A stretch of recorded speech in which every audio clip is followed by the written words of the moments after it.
What's up, my peeps? It's another crazy day. I feel like Maduro when he was singing, "No crazy war, no. It's a crazy war. It's very crazy." And I think that what we're seeing right now unfold is going to be the end of civilization as we know it. And I think Trump is, he wants the whole world to be in complete terror of what he's doing, because he is literally blowing up the global economy by pushing this. And I don't think there's any backing out now. I mean, I think Iran gave a response last night or within the last few hours of what they demand, which is a pretty, it's a big backtrack and a humiliation to Donald Trump, which never will happen, will never happen. And so this is like crazy on steroids, saying, nope, we're going to, it's just like exactly like what I said on that video clip of Enemy of the State, when they were all pointing their guns at each other. And he says, what is it going to take? The government says, what is it going to take to get that tape back? And he goes, the end of the world. That's like Donald Trump. The end of the world. That's what's going to take. It's like the demands are off the chart. There's nothing that's going to ever. There's no demand like that that's going to be met. That demand is not going to be met. And so now you have Iran threatening.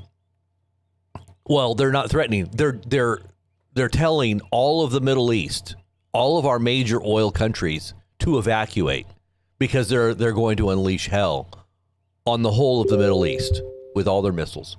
This is going to happen any day, any minute, any moment.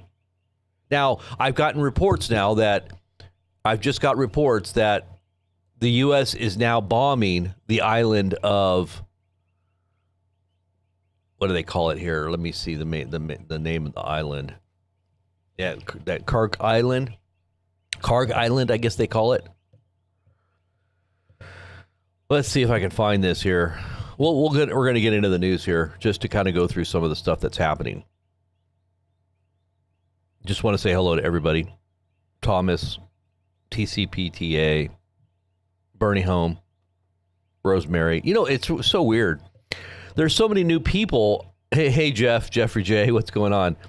There's so many new people that are in the chat now, and I don't even recognize most of the names now. I do recognize a lot of the old timers, but Packing Heat, Lauren.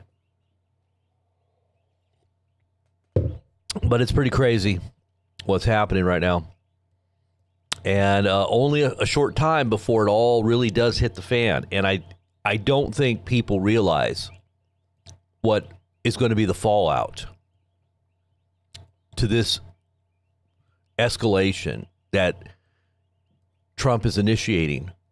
And the Department of War, is literally attacking critical infrastructure, The Russians haven't even done that.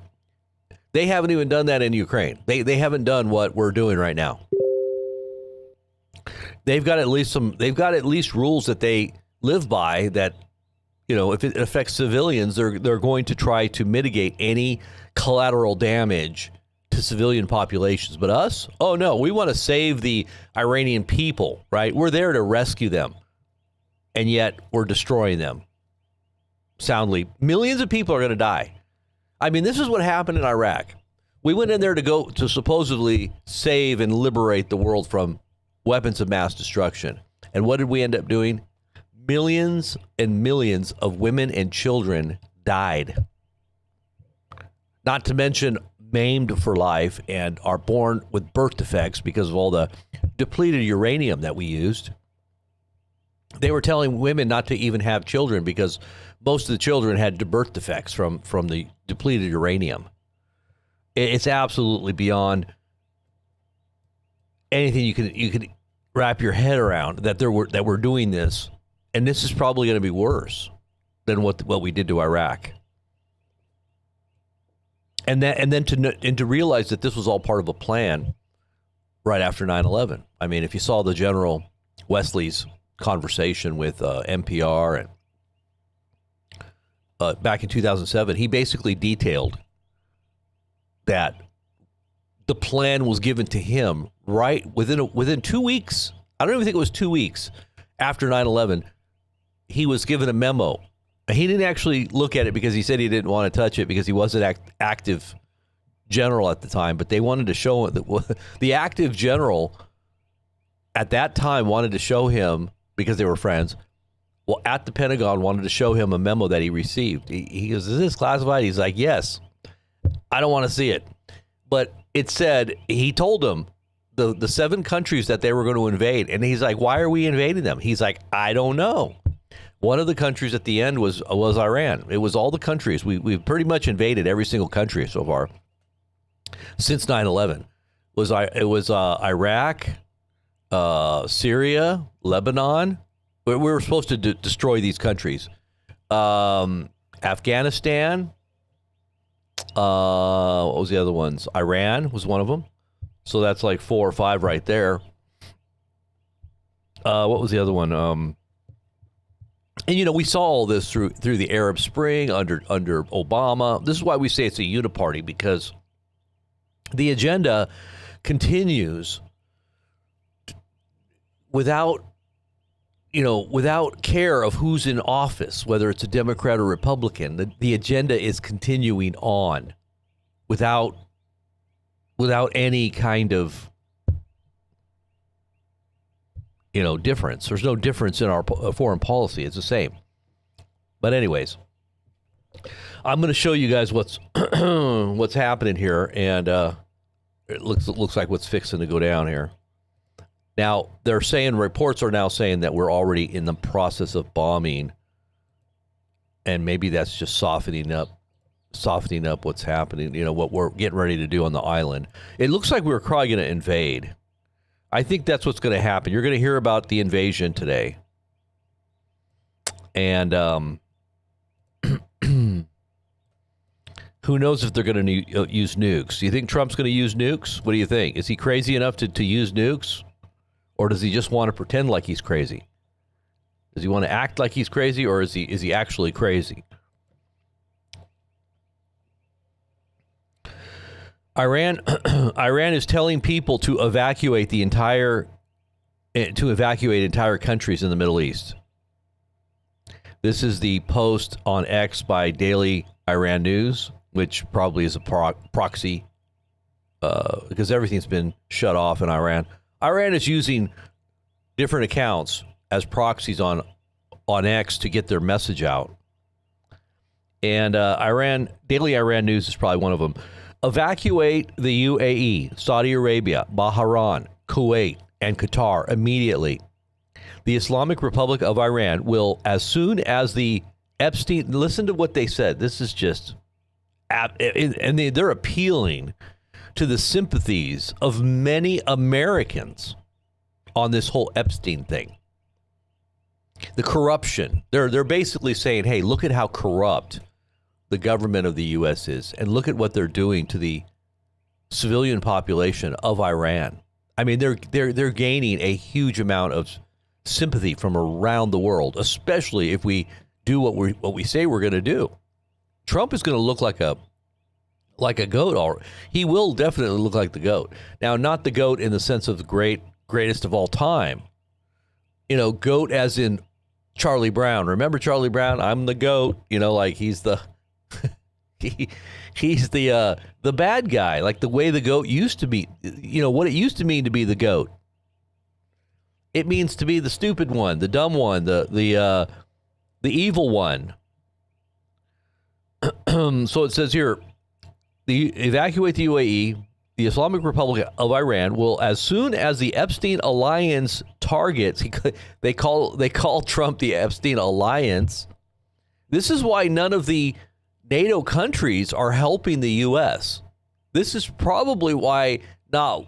I think the only NATO country that's probably out there with us kind of sorta is the UK, right?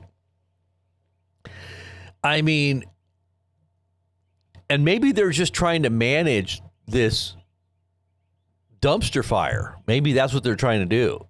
Trying to influence it in some way so that it doesn't completely explode. in the face of the whole world? I don't know. All I know is that the whole old order, the old order of this world is passing away. And that's why they said that Trump is the new global order. That's good. Trump's new world order, they called it. Trump's new world order. And he's the one that's making this new world order out of chaos, right? Just like they always said, and you always have heard this said, order out of chaos, right? This new global order is going to come out of chaos. And is this not what Trump, as they, so rightfully defined Trump as the chaos candidate? Before he ran in 2016, one of his great, advocates is Lance Walnew. Seven Mountain Mandate, Lance Walnew, NAR prophet, the New Apostolic Reformation prophet of the whole,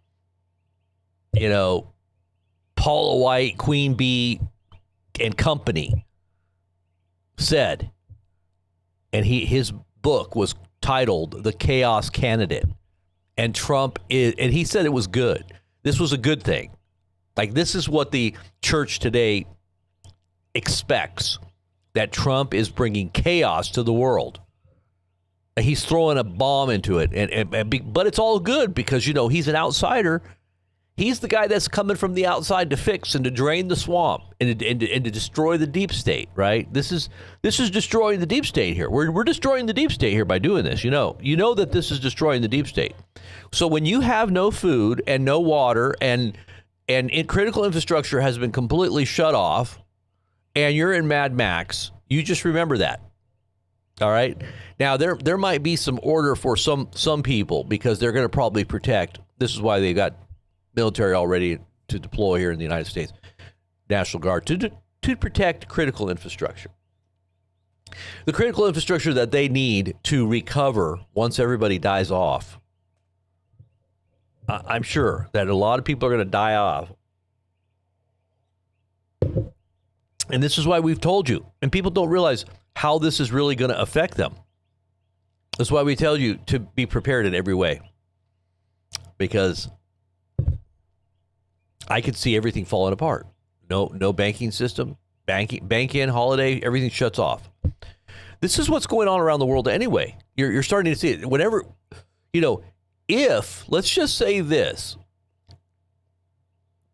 if karma and reaping what you sow 100 times worse than what you're putting out is literally a fact of life, do you not think that the U.S. is going to have a repercussion from what we're foisting upon the whole planet, or we're facilitating this kind of death and destruction? Do you not think that that's not going to affect us?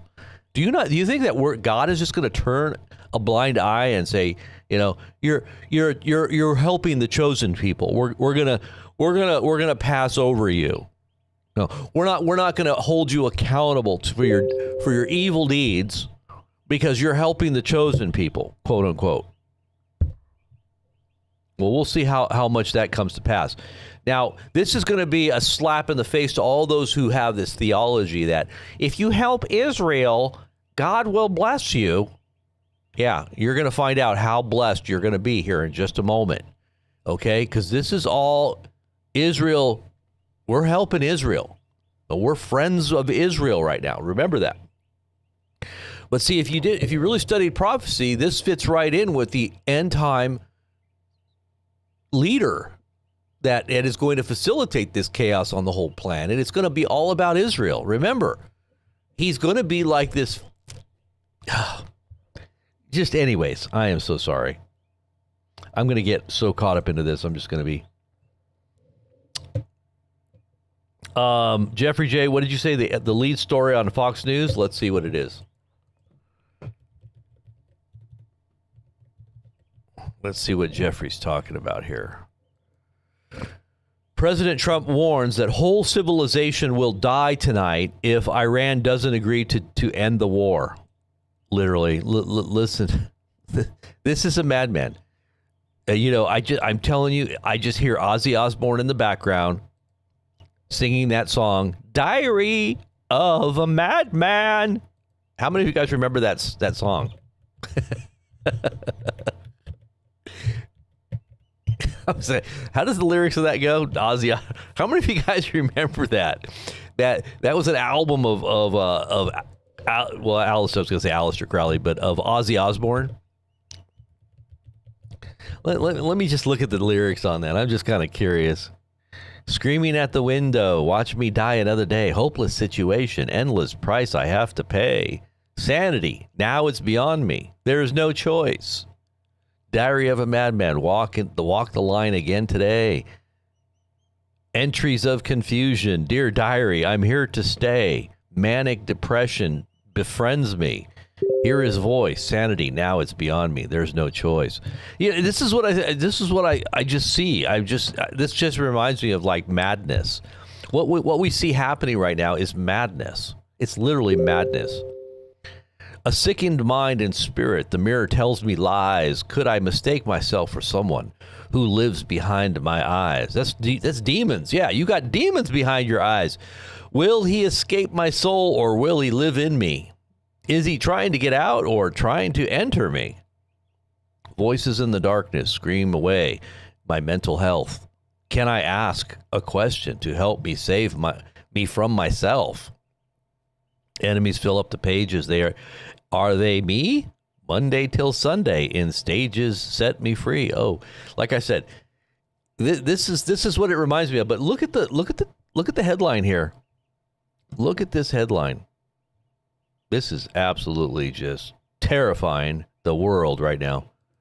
Terrifying the whole globe. The whole world is terrified right now. Just like, what is going to happen? I mean, this was what Trump was dreaming, but that never came to pass. Remember, he's dreaming of, we're going to have a peace accord, even though we're destroying them. They're going to agree to it because we're crazy. All right, let me pull it up here. Fox News.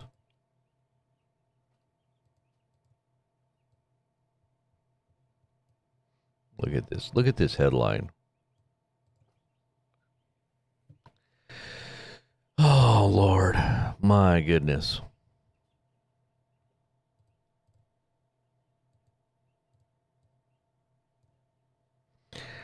A show of force or a show of madness? What is it really? Is it a show of force or a show of madness? President Trump warns the whole world. He said the whole world will die tonight if Iran doesn't agree to end the war. Agree to deal to end the war. So Trump is literally holding a gun to the global world order and blaming it on Iran.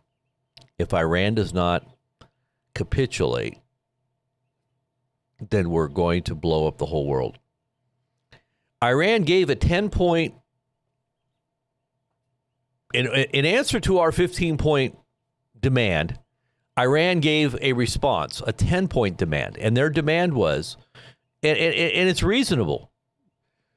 Basically, they want reparations for everything that was damaged and destroyed by the U.S. They will open back up the Strait of Hormuz. The reparations are basically a toll that every boat has to pay to go through, and that the U.S. will agree to no more war, no escalation, and we're not going to meet basically they're not going to meet our demands, like the U.S.'s demand on missile technology and uranium. They're not going to in any way agree to that. Do they have a weapon right now of mass destruction? No, I don't think that. The only weapon of mass destruction they have is to hold the Strait of Hormuz hostage. That's good enough. That's probably better than a nuke. They have the ability to hold the whole world hostage and to blow up the whole global economy. And that's what they're doing right now. They're blowing up the whole economy.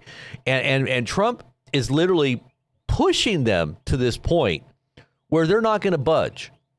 He's basically solidified their and steeled their will against the whole global interest And what are they doing? Iran saying the whole world's going to blame Trump and the U.S. And Trump is like, no, the whole world's going to blame you. The whole world's going to blame you for this. Who's really looking like the aggressor here? Seriously. I mean, who is it that looks like the aggressor? I mean,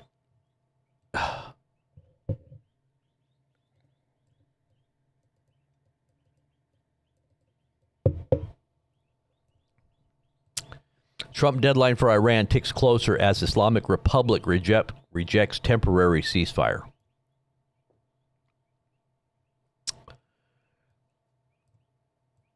Oh, my God. This is just... The Grim Reaper.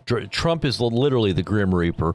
President Trump gave a grim warning to Iran on Tuesday morning, saying a whole civilization will die tonight if a deal is not made.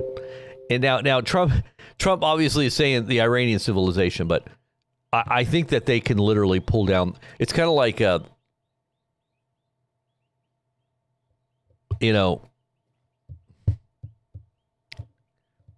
it's literally going to be such a huge cost. And you're going to say short-term gain? What's the short-term gain? And is it a gamble? Is Trump gambling with the world right now, potentially throwing the whole world into chaos? I mean, because literally, what's going to happen? What's Trump really going to do? Is he going to nuke them?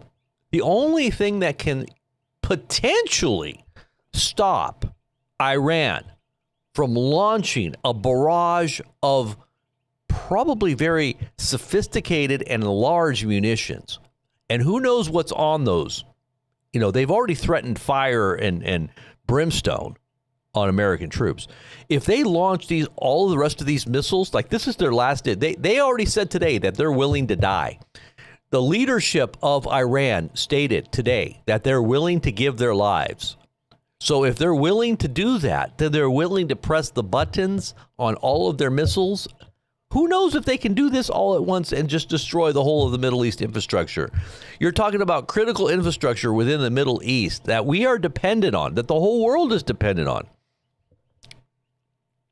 And this begins the dominoes effectively falling for the whole system. It's already fallen in the sense of we're going to have repercussions already. In the next few weeks, it's going to start affecting the supply chain. You're going to start seeing the effects, because it takes 2 or 3 weeks or longer, a month, before we start to see what happened a month ago. So now we're going to start seeing the repercussions of what's already happened. But that's nothing compared to what will be a few weeks out, maybe a month out, if this doesn't resolve right now. If this blows up,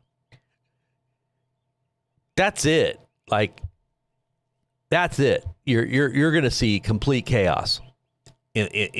Not only in the short term, but really bad effects on your food supply, on a whole bunch of other things that are dependent on what's going on out of that strait. That whole strait is very vital to a lot of interests that we have. So if we threaten their civilization, Trump is threatening the civilization of this nation, then they're going to threaten the civilization of the U.S. That's what Iran is saying right now. We're going to threaten your civilization. Your whole civilization is going to implode with us. You want to destroy us? This is what Iran is saying. You want to destroy us? Well, we're going to destroy you. How's that? We're ready to die. Are you? They're asking every American, are you ready to die too? Because your whole world is about to be blown up.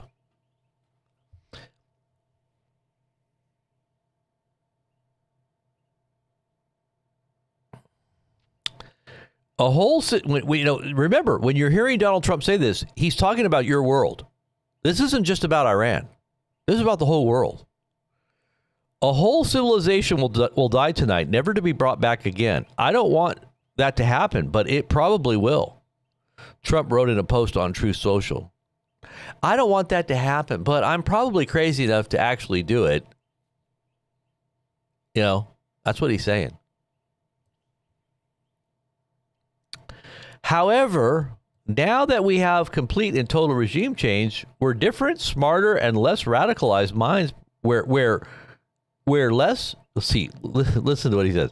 However, now that we have complete and total regime change, where different, smarter, and less radicalized minds prevail, maybe something revolutionarily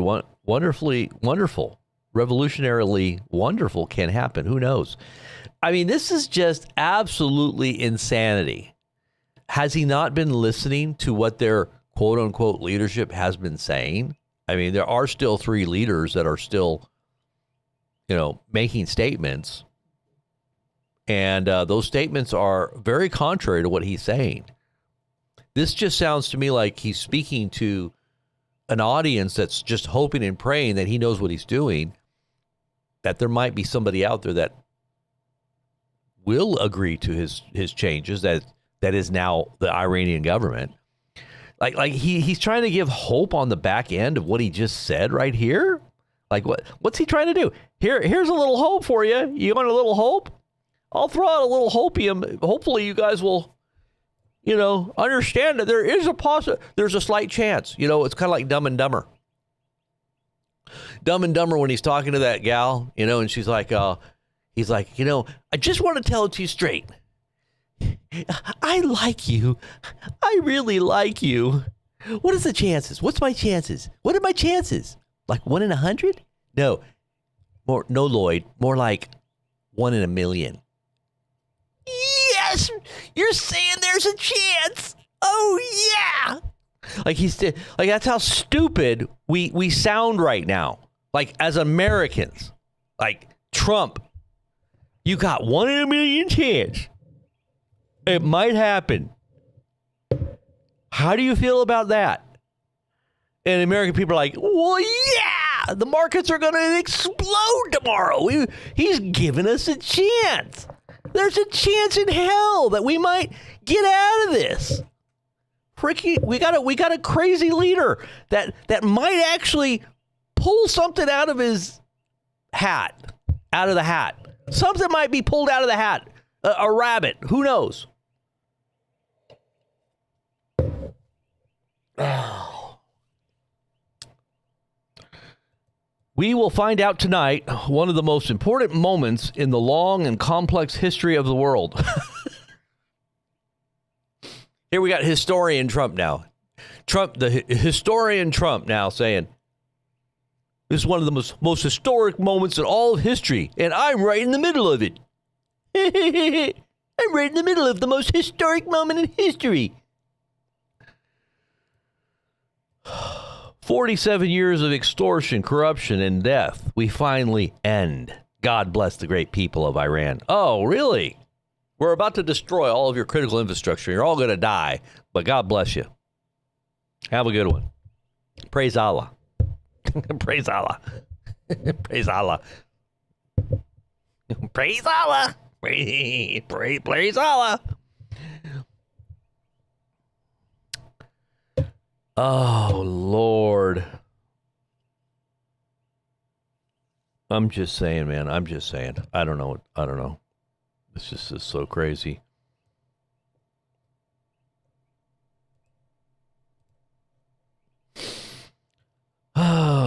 So let's just see what they say here.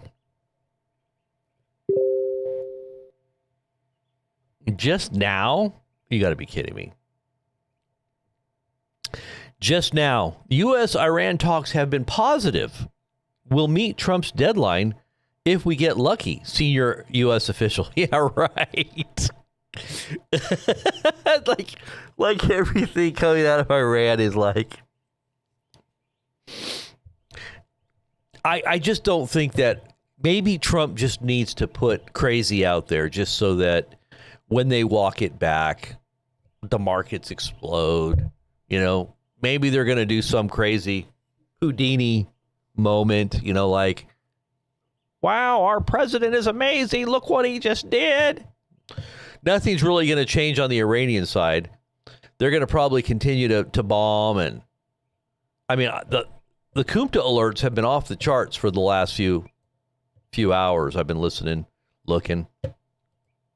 Missiles just incoming. Every few minutes, new missiles incoming to Israel.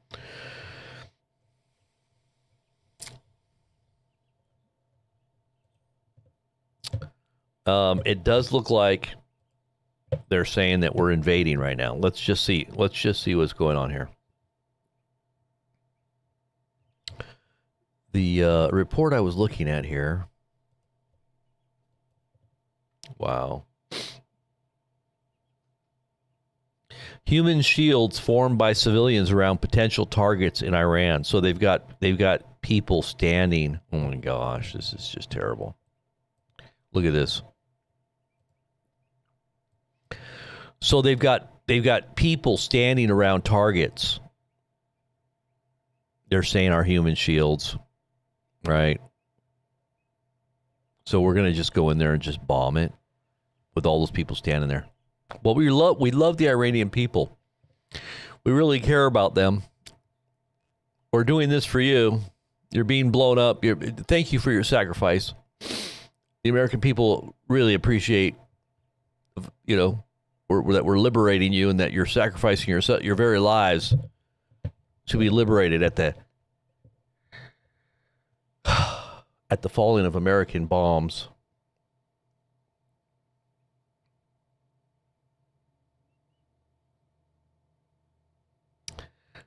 Okay, so this is coming from Amir.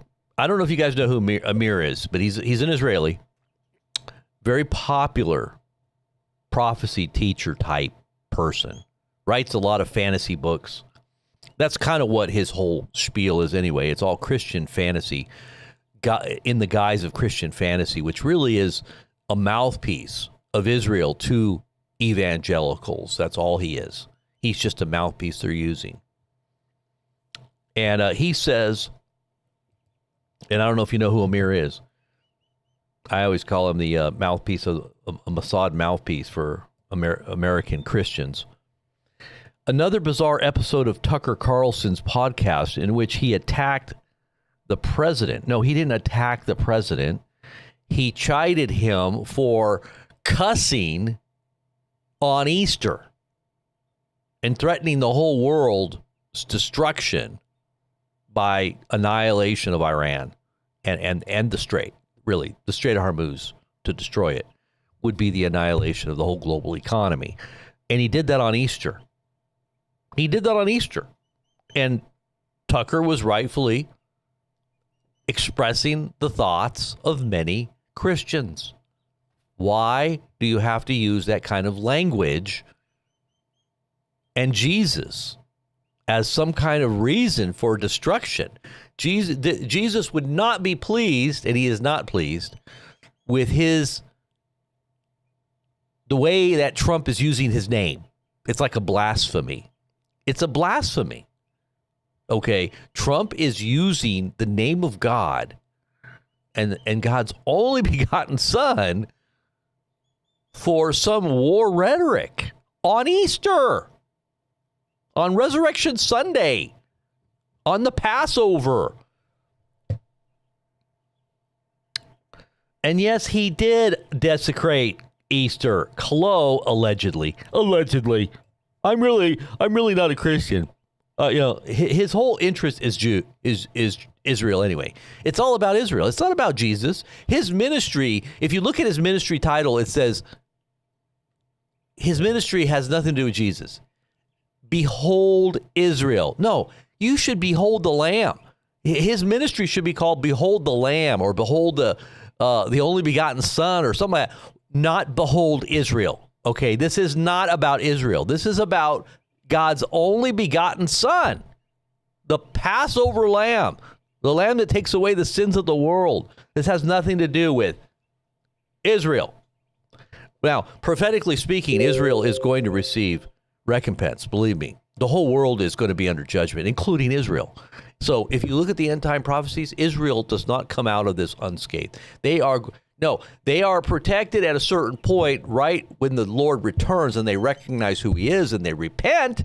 The remnant that is left Just like the remnant of the Gentiles that is left, that is repentant, is going to be righteously gathered up with the Lord, righteously, in his, company without spot and wrinkle, and they're perfectly set apart. Those are going to be the remnant of those who chose him and repented, and there are going to be a remnant in Israel. The Lord has a covenant with the land. This is a sign for the whole world about a historical event that Jesus himself is coming back to.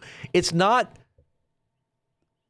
some wayward, antagonistic, evil government that supposedly is without sin because they're chosen.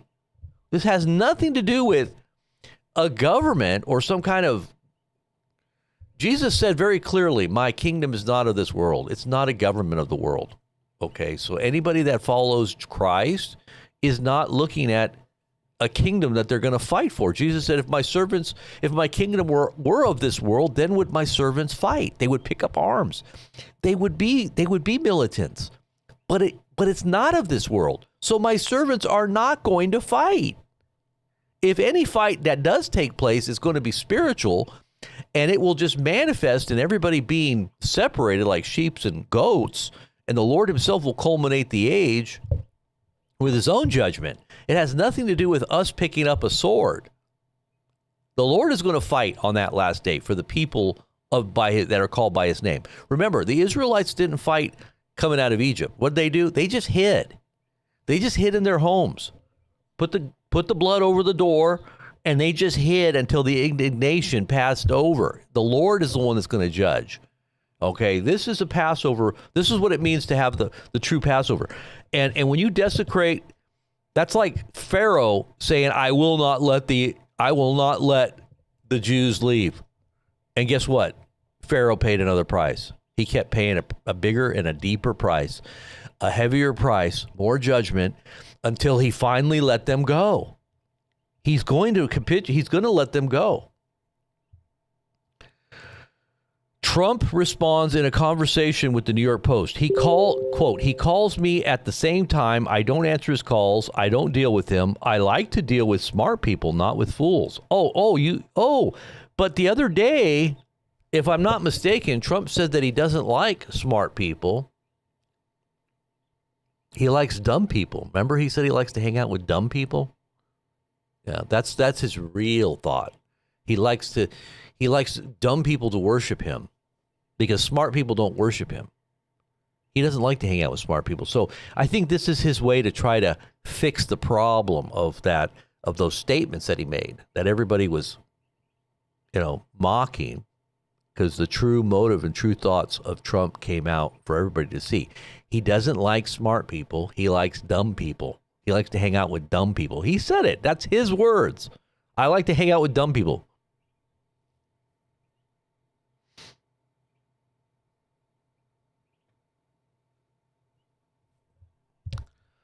So he's mad at Tucker. So why is Amir posting this? Amir, why are you even posting this? You look stupid. You look foolish for posting this. You look like you're not a Christian. Are you some kind of agent, double agent here, acting as if you're a Christian?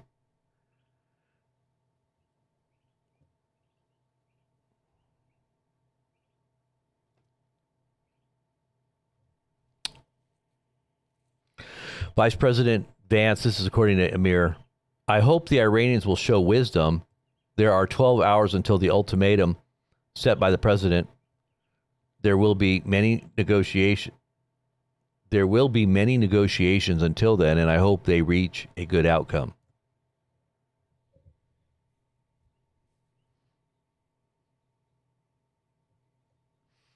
Okay. And this is what's been happening in the last hour. This is 6:02. This was just 10 minutes ago. These are the Kumta alerts. These are just within the last hour.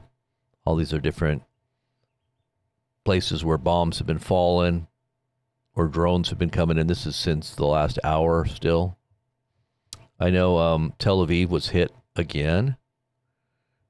earlier. This looks like this was at 3:20. This was 3 hours ago. This one here is Tel Aviv. This was at 30. This was at 3:07, exactly 3 hours ago. Let's just look and see. I'm kind of curious if we can find. Let me see if I can find this really quick.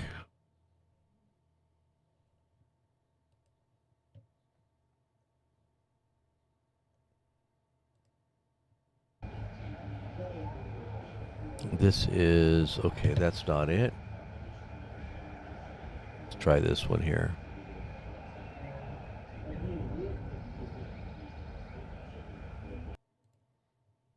Real quick here. Let me pull this up really quick. Okay, so this was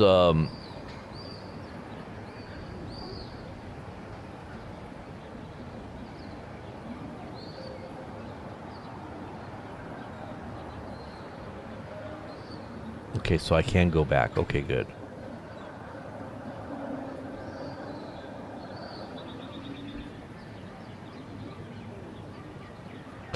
All right, so let's go back 3 hours.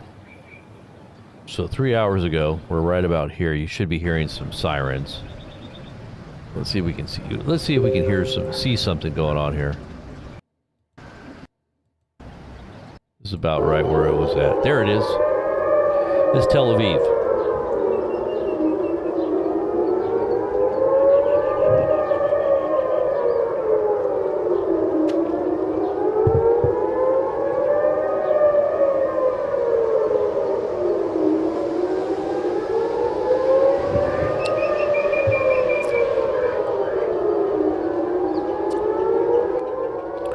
So this was just 3 hours ago, so let's just see what happened here.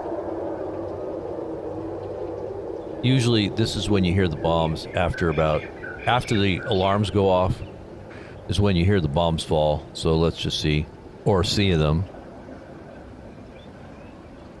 See if anything happened, just out of curiosity. See, yep, there goes one. That's a big one.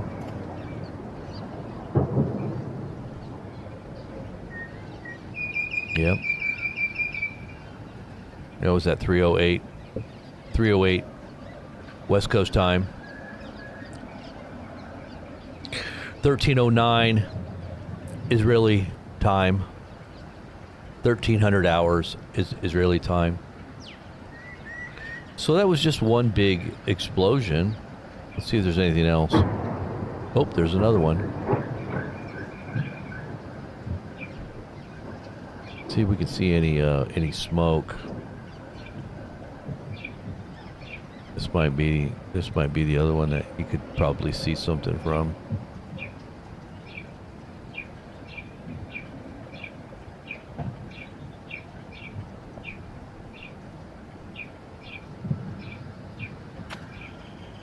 See, that's the time there, 3:08, 3:07. That's why I knew, because the timestamp is 3 hours, a little over 3 hours ago.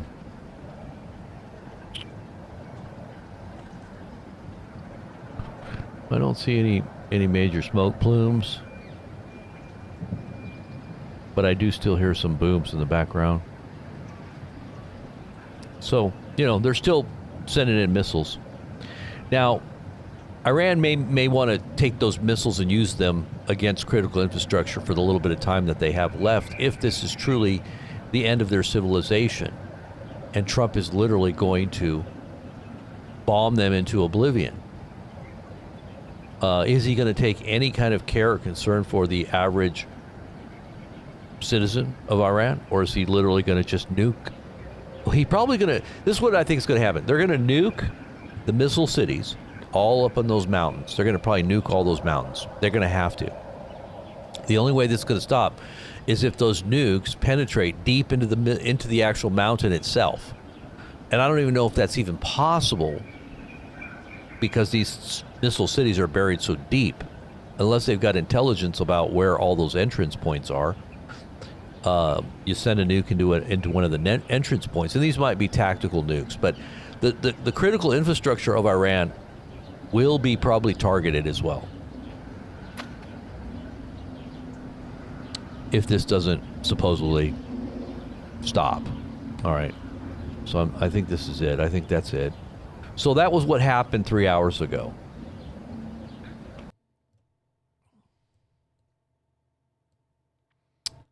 And let's go back to the feed here.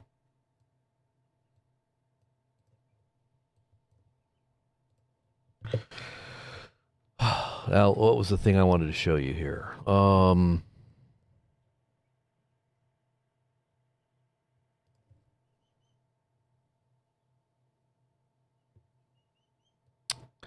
So per Fox News, according to Fox News, there's been some kind of strike or strikes on bunkers and radar stations and ammunition depots on Kharg Island.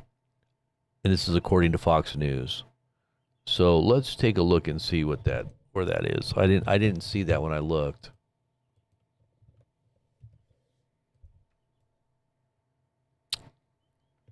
It says here that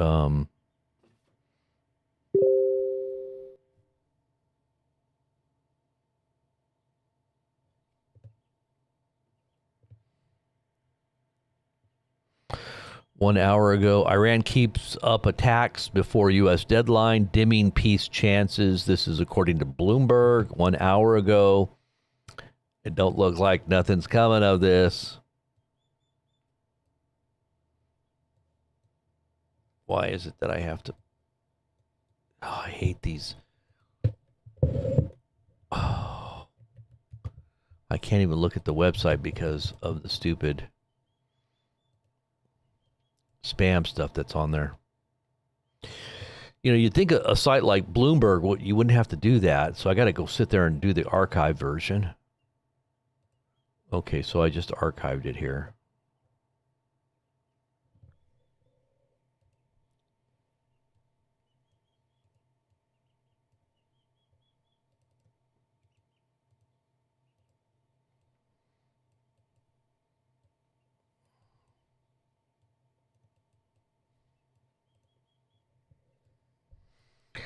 Okay, so this is Bloomberg. It says Iran keeps up attacks before U.S. deadline, dimming peace chances. This was just posted an hour ago, okay? So these attacks are basically showing that there's nothing coming of these negotiations. So timeline's going to tick down, and we're going to see what Trump does. If he's going to make good on his promises to destroy a civilization and all the other civilizations that are connected to this civilization. And that would include China, Russia, and a whole bunch of other, dependent nations that are on the strait. Okay, just in. Let's look what it says here.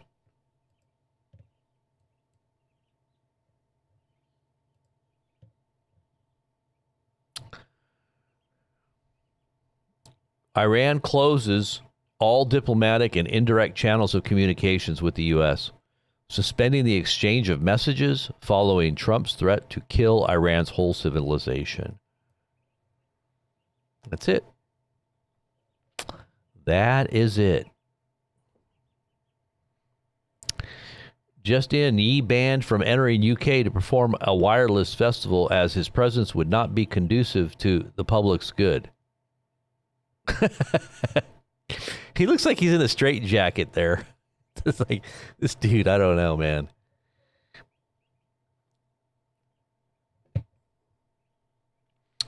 Viktor Orban, Europe is heading towards one of the worst energy crises of all time. We are seeing drastic price hikes, and if we do not take measures on time, we are going to see a shortage of energy, oil, and gas. Not just a shortage, but there won't be any. There will not be any gas at the gas stations. Not to mention your food in your supermarkets in Europe. like I said, this is destroying the whole global economy. Now, Trump, Trump's like Urkel. He's like, did I do that? Did I do that? No, it was Iran's fault.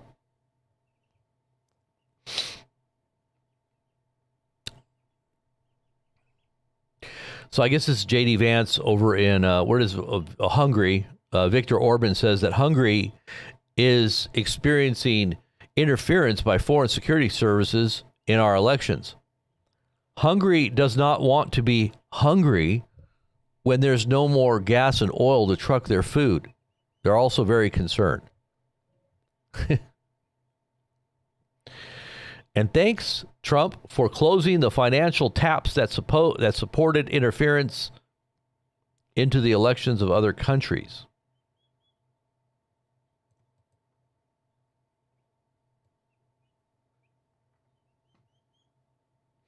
That doesn't make sense. So Hungary is experiencing interference by foreign security services into our elections. Is he talking about the U.S.? And then he goes on to say, and thanks, Trump, for closing the financial taps that supported interference into the elections of other countries. What? Explain to the Vice President that Hungary is experiencing very, very, very harsh and very open interference by foreign security services into our elections. This is why we especially welcome the decisions of the President of the United States of America, with which he has closed the financial taps that supported interference into the elections of other countries. I've been waiting for a long, long time for this meeting, and I'm very grateful that we met today. I am grateful that we were able to discuss with the Vice President the pressing issues, the great issues of Western civilization. I am not sharing any secret when I say that there is a continuous discussion between us, an exchange of experiences related to government work, especially in 4 areas. 1, migration. Number 2, gender ideology. Number 3, family policy. And number 4, global security. Because in these fields, Hungary has amassed substantial experiences and quite an extended network of contacts in Eastern Europe and the Balkans. And as a result of our discussions today, we have agreed that it is in the interest of both parties to continue this cooperation, and that the strategic cooperation between the 2 countries is going to be continuous and will be continued. Thank you very much for honoring us with your presence, for coming to Hungary. Minister. Okay. I guess that's happening today. Well, here's the quote of Trump. A whole civilization will die tonight, never to be brought back again. I don't want that to happen, but it probably will. However, now that we have complete and total regime change where different, smarter, and less radicalized minds prevail, maybe something revolutionarily wonderful can happen. Who knows? We will find out tonight. One of the most important moments in the long and complex history of the world. 47 years of extortion, corruption, and death will finally end. What about the swamp that we were supposed to drain here in America? Wasn't there supposed to be a swamp that was drained that had to do with extortion and corruption and death that was being promoted from highest places in power here in our own country? Wasn't he supposed to drain that swamp? Is that happening? I mean, I don't know.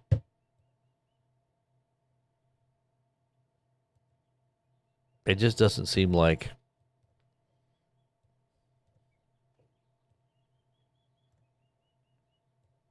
I guess we're going to find out. The whole world is about to find out.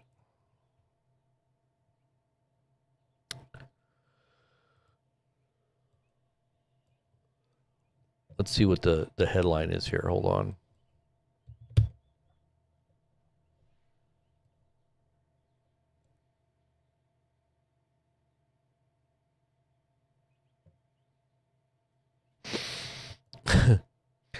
Will President Trump go full Sherman in the war with Iran? What does that mean, full Sherman? Does anybody know what that means? The famed Civil War general didn't want to do what he did, but it was necessary. Sherman, Civil War. Let me see what he's talking about there. William Sherman was an American soldier, businessman, educator, and author. He served as a general in the Union Army during the American Civil War. William Sherman. And he earned his recognition for his command of military strategy, but criticism for the harshness of his scorched earth policies, which he implemented in his military campaign against the Confederate States. Scorched earth policy. You know what that means, right? British military theorist and historian B.H. Lindell Hart declared that Sherman was, quote, the most original genius of the American Civil War and the first modern general.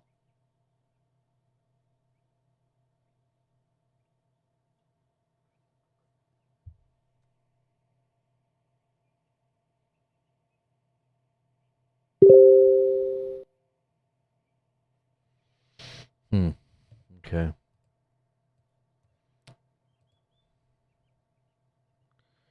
New photos from the site where the U.S. allegedly destroyed its own C-130s and Little Bird helicopter in Iran after they sustained damage.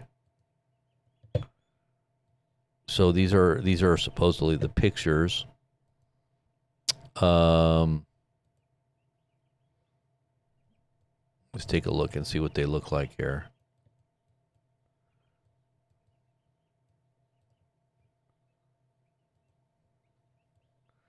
So these are supposedly the planes that they destroyed. Now, we came in supposedly to destroy them so that the Iranians wouldn't have anything to look at, right? If they captured pieces, they weren't able to get these things back off the ground.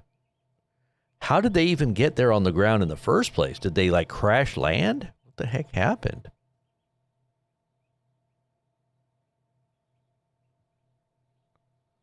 The world?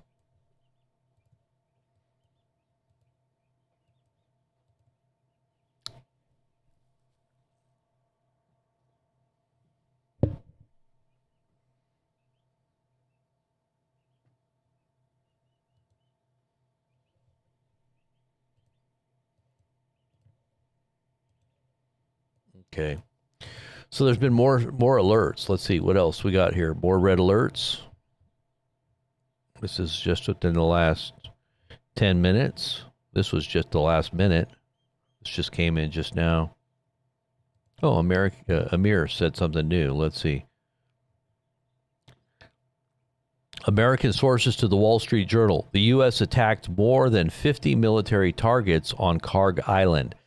So this was what I was talking about. This is Kharg Island, I guess. So we're softening up the island. Maybe we're going to invade the island. This is what's just now happening. According to my Mossad sources, it looks like they've got video now of bombs going off on Kharg Island.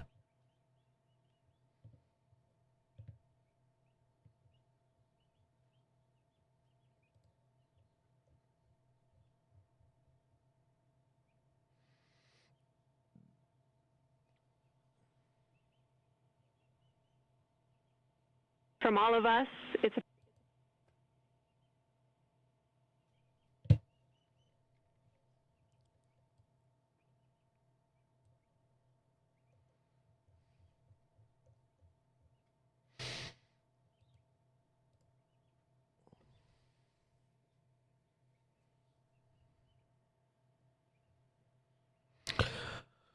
So when Iran says that the whole of the Middle East, UAE, Saudi Arabia, Bahrain, Kuwait, and Qatar must evacuate immediately, why? Because they're going to unleash all of their missiles. This is the last grand finale launch of Iran's complete arsenal.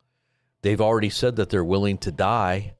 I mean, look at some of the posts here. I'm going to look at the Daily Iran. This is the Daily Iran News X channel, and I think this is a mouthpiece for the one of the accounts that's a mouthpiece for Iran. And here it is. Let's take a look and see what they had to say today.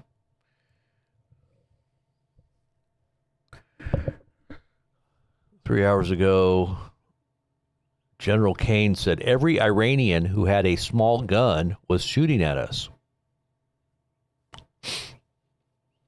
Right here, this right here tells you that the Iranian people don't view the U.S. as liberators.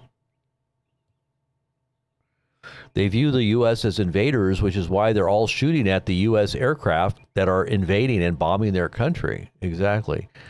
Yeah, he said it. Raising Cain said it himself, that every single Iranian that had a small arm was shooting at the planes. Here's some more attacks that just happened a few hours ago inside of Israel. 3 hours ago, reports of gunfire near Israeli consulate in Istanbul, with initial reports of a police officer injured.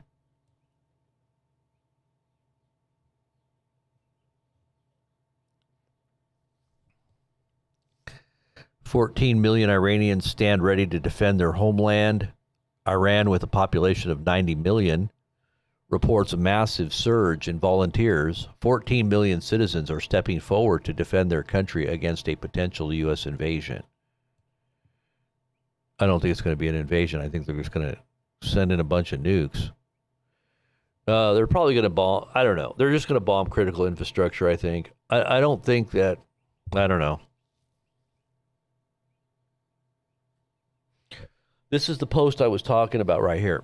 So this right here is the Iranian president, Masoud Pezeshkian.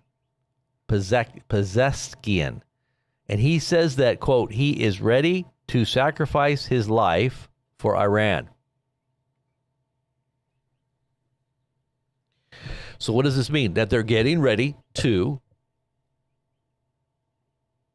press the button, whatever that means for Iran. This is their existential last, their last moment on planet Earth. They're going to do whatever. This is what, like, if they had a scorched earth policy, if they had a destroy, let's try to bring down the whole world with us policy, then they're going to do it right now. Whatever that is what they're going to do. If they believe that Trump is going to do what he said he's going to do, then they're going to do what they've been planning to do for a long time. Because they had a plan. And they believed that their plan was from their gods, their eschatological view of their last days, that they would be an integral part to bringing about, which many believe that leadership of Iran and their mullahs, they all have this, and they have all the jinns. They talk to these demonic powers. These demonic powers are speaking to these high-level imams. Okay, they're not talking to nobody. They're talking to somebody. I'm just going to tell you, these are real demons. I'm gonna say demons, but people would say, well, what are they? They call them the jinn. Christians would look at it as being the Prince of Persia. What is it? It's the one that resisted Michael. Fallen angels, whatever. They have a plan.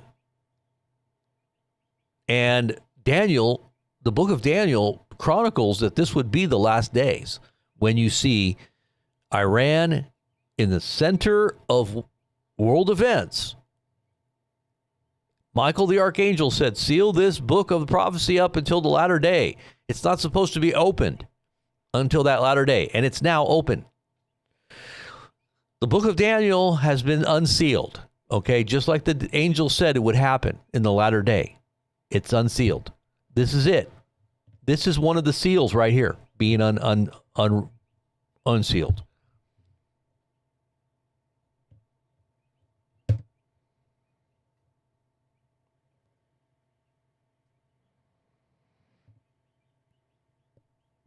So 12 hours ago, one of the Iranian leaders, or this is actually a journalist, but he said, why don't you...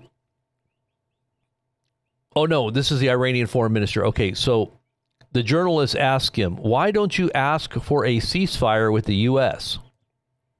This is probably in Farsi or whatever, Arabic. We're not going to be able to know what they're saying.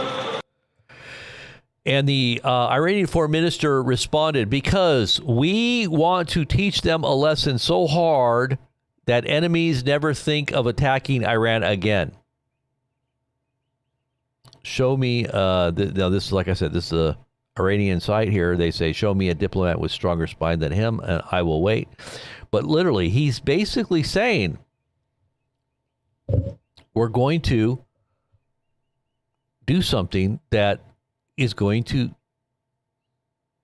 teach the U.S. a lesson. Now, how could, if you're a person that's a military guy, and you know about America's power, you know about the money, you know about the weapons, you know about the strength that we have in a comparison to Iran. Iran, you would say, I would look at it like this. Iran is like a guerrilla. They're playing that ground game. They're playing the guerrilla warfare game. Do they have something up their sleeve? That's what you need to ask. We have raw might, raw power. Yeah, we have all kinds of things that we could crush a whole nation, obviously with nukes, if we wanted to. You got to wonder if these pictures are they real? They're showing images now of Artemis, the Artemis 2 mission during an eclipse. They show the Earth and the sun. They're trying to validate, hey, this is legit, guys. There is really a round Earth. There really is, man. We're on the other side of the moon right now taking pictures. for all the flat earthers out there. And we're really actually in space. We're really out there. We really are. We went out there past all the radiation belt and everything. We're out here. We're looking at it. We're on the dark side of the moon. So here's Iran's response to our 15-point plan. Iran responds with their 10-point plan. And this is what Iran wants, which is not going to happen. Guarantee that Iran will not be attacked again. Nope, we can't guarantee that. Permanent end to the war, not just a ceasefire. Nope, that won't happen. End to Israeli strikes in Lebanon. That will never happen. Lifting of U.S. sanctions on Iran. Nope. End to all regional fighting against Iran allies. That would include Russia and what other allies would.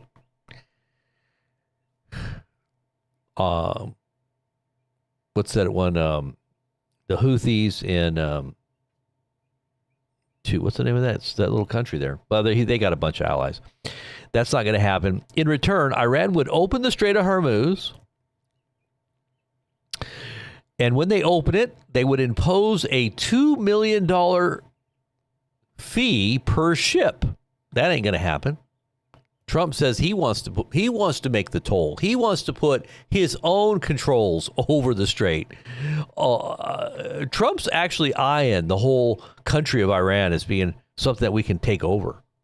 I'm guessing. I'm not exactly sure if he wants to take over the country. I think he just wants to take over the gate. He wants to take over the strait itself. Iran would split fees with Oman.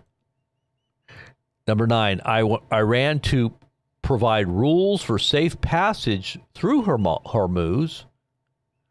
And Iran is going to use Hormuz fees to reconstruct instead of reparations. Well, obviously that is reparations. That's never going to happen. This is never going to happen.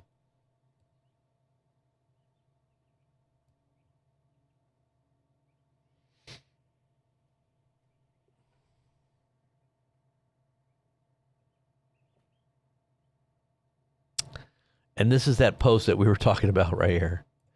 I mean, just look at that post.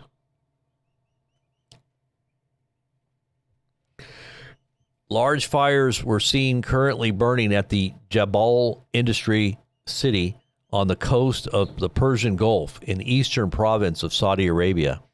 Now, I want you to pay very close attention to this post right here.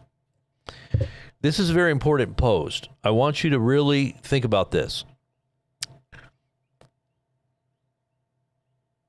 So this is what the Iranians did to Saudi Arabia 14 hours ago. Now, check out this post here.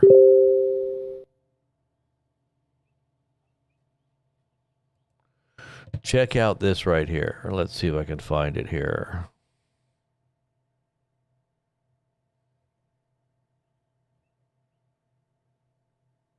Whatever happened to Aquila here?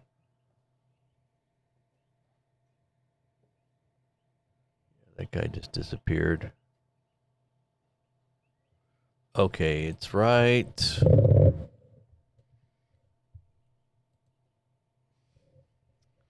Okay, now check this out.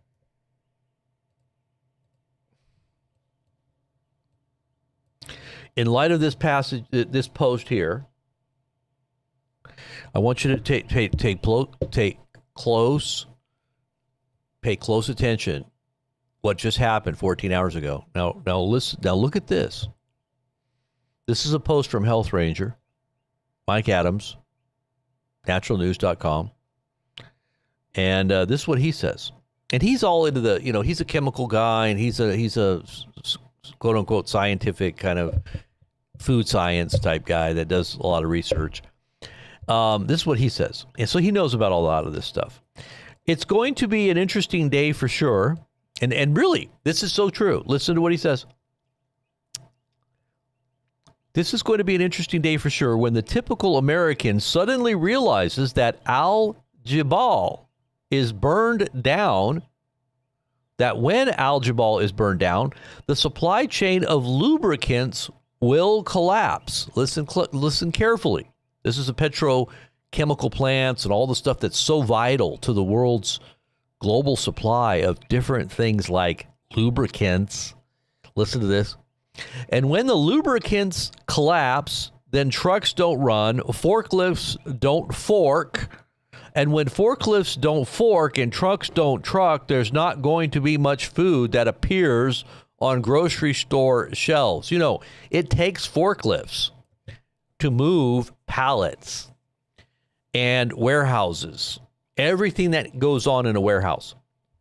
Okay, they are destroying the ability of trucks to do the things they need to do and forklifts to do the things they do. Everything is going to shut down. And at that moment, all those who have been mindlessly cheering for war on Iran will seize up and begin to ask themselves, what have I done? That's exactly it. We are not living on an island here, guys. We are not on an island far removed from what's happening in other parts of the world. We're all intricately intertwined and interdependent. That's why you can't just blow up the global economy and think that you're going to somehow control it.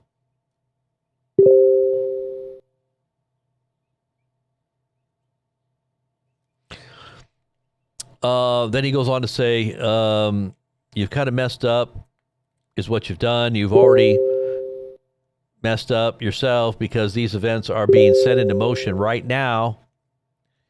But you just don't know how badly you've messed up because you yourself are, because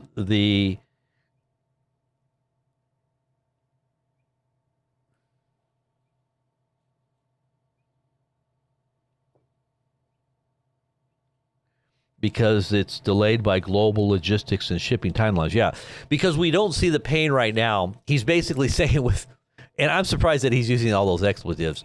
Normally he doesn't do that kind of thing. He must be really upset. Mike Adams must really be upset, or he's losing his mind.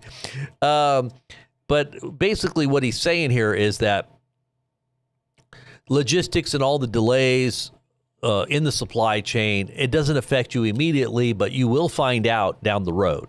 Okay, you're going to figure all this out in the next few weeks or month. Okay, that's when everybody wakes up. Okay, so just like what happened, and I told everybody this was coming, the supply chain is going to be so screwed. You thought COVID was bad? Oh, you haven't seen anything yet. You thought that it was bad when you went to the supermarket looking for toilet paper and masks, PPE? Oh, that's nothing. And then it became an everything shortage. Remember, everything became short, but that was very temporary because we got the global supply chain back up and running after it almost choked out. It literally we almost got choked out. We kind of lost consciousness for a minute, but we woke back up. Okay, but this time, this choke out is going to be for a longer period. I think there's going to be brain damage. You know, when you lose oxygen to the brain for a little bit longer than normal, you have brain damage. All right, I think the whole world is going to be choked out here with what's happening here. All right, so then he goes on to say, it won't be long, however, before and people who know absolutely nothing about lubricants, grease, transportation, engine oil, supply chain logistics, and the Al Jubal Industry City will suddenly discover just how screwed they really are. I think he's saying a truth there. I think he is in the midst of all the, and like I said, he doesn't normally use expletives like this, which I'm very surprised, but he must be really upset because he probably sees that the world is basically, on fire and there's no stopping what's coming. This is it. The world has ended. And,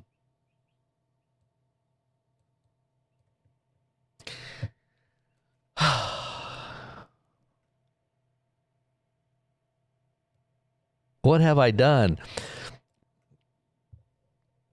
I don't know why I'm thinking of that song. What have I done when the day's gone by? Oops, what the heck did I just do there? Sorry about that. That was wrong.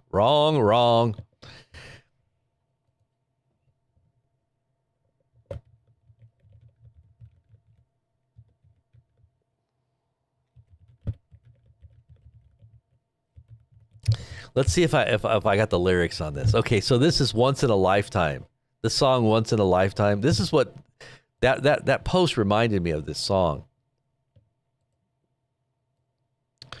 The lyrics go, you may find yourself living in a shotgun shack. You may find yourself in another part of the world. You may find yourself behind the wheel of a large automobile. You may find yourself in a beautiful house with a beautiful wife. And you may ask yourself, well, how did I get here? Let the days go by, let the water hold me down. Let the days go by, water flowing underground. Into the blue again after money's gone. Once in a lifetime, water flowing underground. Well, we're going to need a bunch of water. You better have a well. And you may ask yourself, how did I do this? And you may ask yourself, where is that large automobile? And you may tell yourself, this is not my beautiful house. And you may tell yourself, this is not my beautiful wife. Same as it ever was. And then he goes on to say, water dissolving and water removing. There is water at the bottom of the ocean. Under the water, carry the water, remove the water at the bottom of the ocean. Water dissolving and water removing. Now, this is the part that I was thinking of.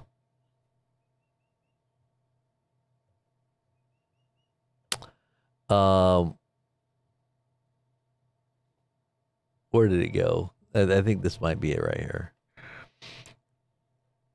It says, let the days go by, let the...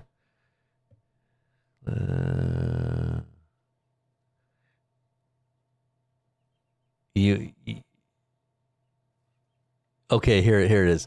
You may ask yourself, what is this beautiful house? You may ask yourself, what does where does that highway go? And you may ask yourself, am I right or am I wrong? And you may say to yourself, my God, what have I done? That was that was the song that came back in my head when I read that post of Mike Adams. How many of you guys remember that song? Same as it ever was.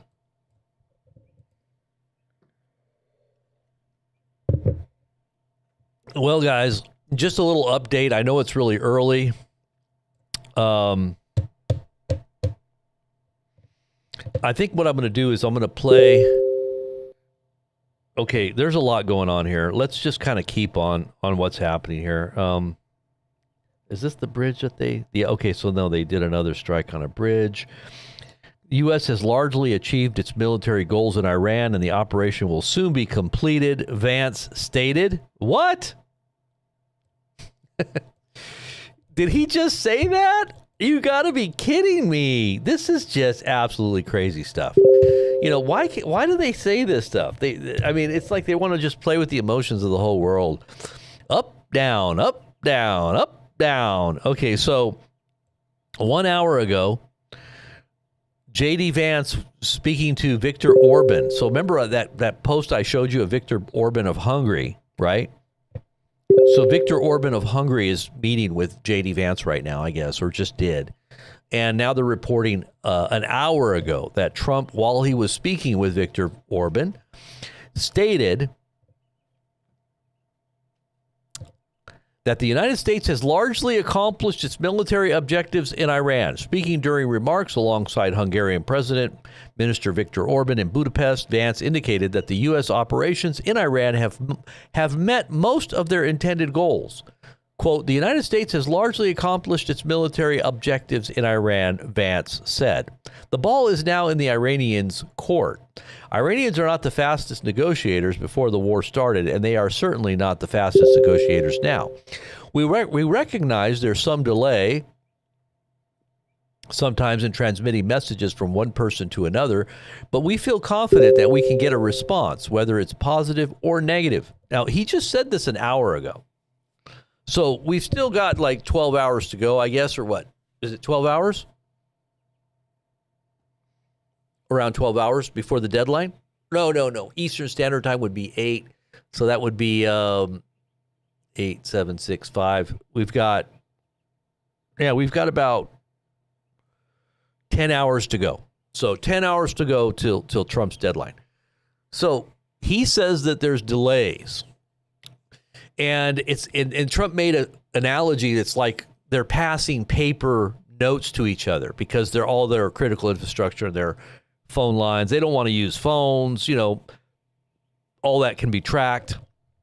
So leadership is literally passing notes to each other on messages they want to get out to the U.S., right? Their internet is down. They don't even have the internet. So he says they're not the fastest at getting responses, but we're positive that we're going to get one, hopefully, in the next 10 hours. That those notes hopefully are passed, from horse rider, back in the day when they used to have to send messages via horse. The U.S. mail, here it comes, galloping down. So they're going to get the message, hopefully, very soon. And they feel confident that they can get this message. This is what Vance is saying. Whether it's positive or negative, we're confident we're going to get it. We're going to get a response from the Iranians by 8 o'clock tonight, and I hope they make the right response, because what we really want is that we want a world where oil and gas is flowing freely, where people can afford to heat their homes and cool their homes, where people can afford to transport themselves to work. Well, I guess we're going to find out if the Iranians really believe their eschatological destiny is actually unfolding at this very moment. We're going to find out if that's really what they believe, because they've already stated they're ready to die. They're ready to go all the way. They've already been put in a untenable position. I guess that's the right word. And now what do they have left? What do they have left? They don't have anything left. They might as well just commit themselves to their God and go out in a bang, right? They believe that that's what their prophecies teach that they're going to facilitate through a massive war and chaos that comes to planet Earth, that they themselves are going to facilitate the appearing of their Messiah, their Mahdi, who will confront the Dajjal, which is the Antichrist, who they think that Trump may in fact be. They think that Trump may be the Dajjal. This is the Iranians. And this is according to Shia Muslims. Now, the Sunnis don't think they believe that. Sunnis would encompass all of the oil states. There's a big percentage of the oil states that are Sunni. But the Shia Muslims, which really their headquarters is right there in Iran, that's the Shia, which is a smaller percentage of Islam. I think it's like 20% or 30. I'm trying to remember what the percentage of Shia Muslims are. Yeah, I know it's lower. So Shia Muslim percentage is about 10 to 13%. Okay, so 10 to 13% of the world's Muslims are Shia Muslims. 200 to 260 million people are Shia Muslims.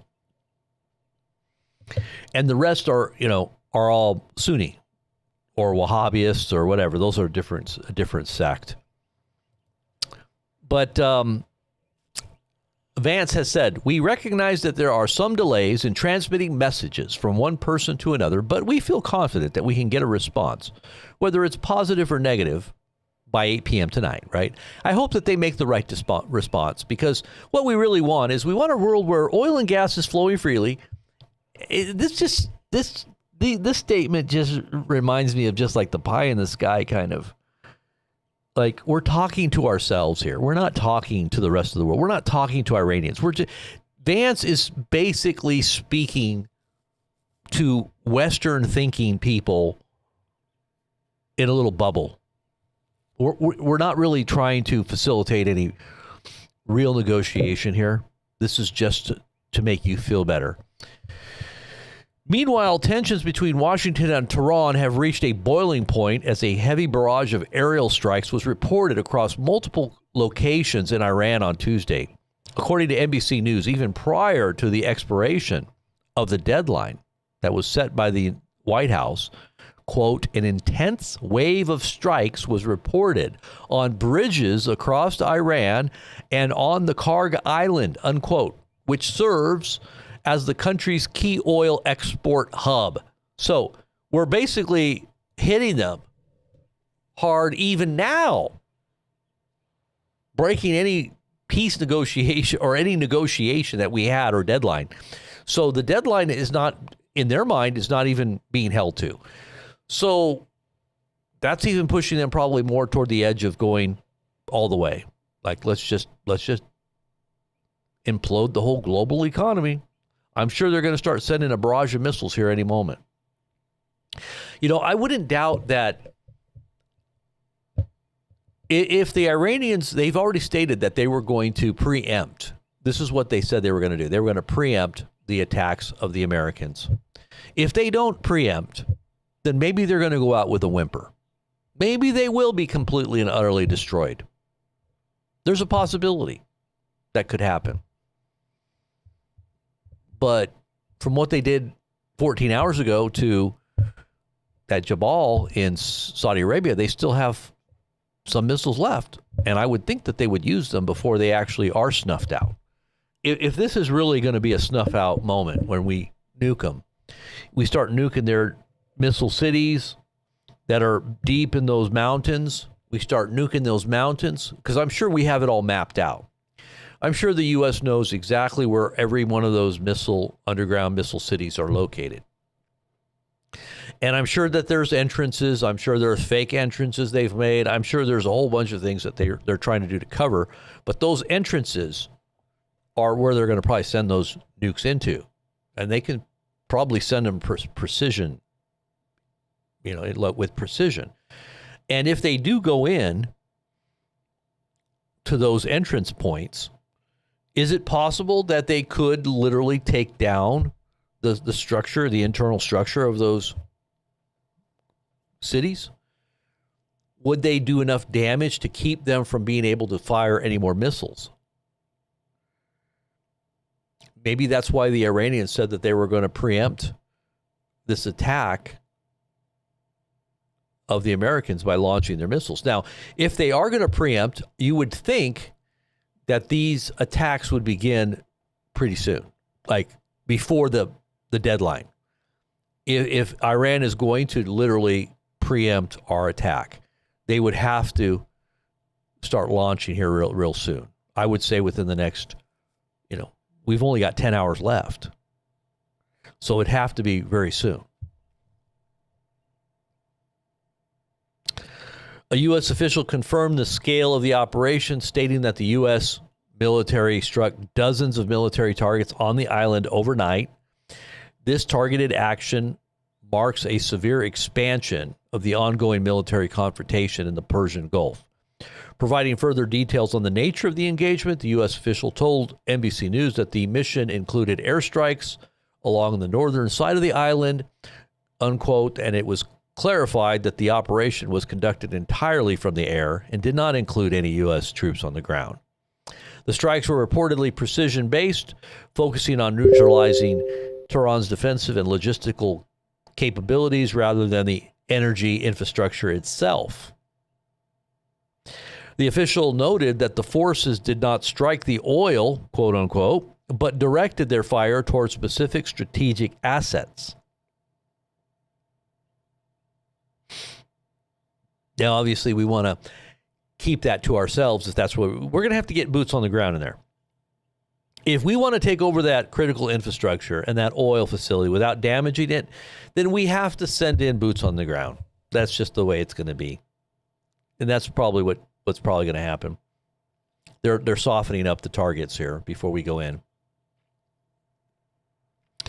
Among the sites destroyed were military bunkers and storage facilities, air defense systems, and other military facilities. These targeted operations coincide with reports from Iranian state media outlet Mar News, which also confirmed that the critical oil hub, Kharg Island, came under attack on Tuesday. The small island in the Persian Gulf serves as Tehran's as Tehran's most vital oil facility, handling nearly 90% of Iran's oil exports. Because much of the Iranian mainland coastline is too shallow for large tankers, the island is considered indispensable for the country's energy trade. 90%. I didn't know that. That's a lot of their oil export being handled by that island. Amazing. So that just happened within the last hour, what Vance had said.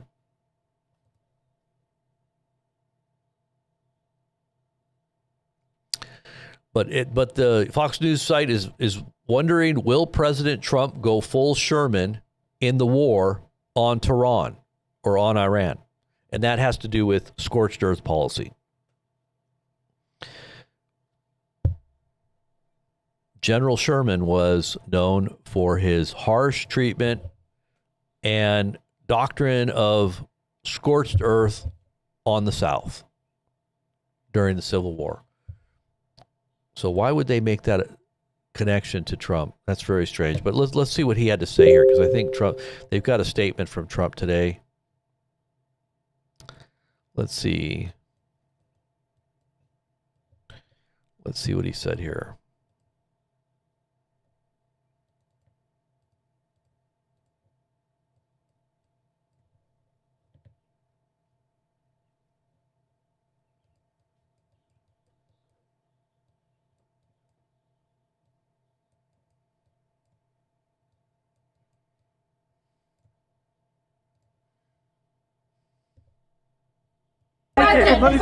What do you think of the latest proposal?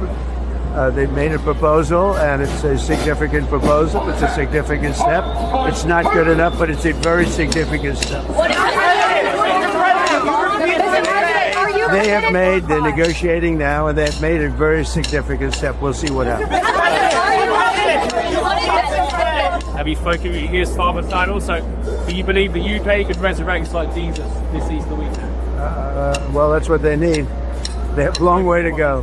The UK has a long way to go. Okay, so this statement here was yesterday. That wasn't today. That was okay, so that was on Monday at the White House. Easter egg roll. They had an Easter egg roll on Monday? Really? I would think I thought that was supposed to happen on Sunday.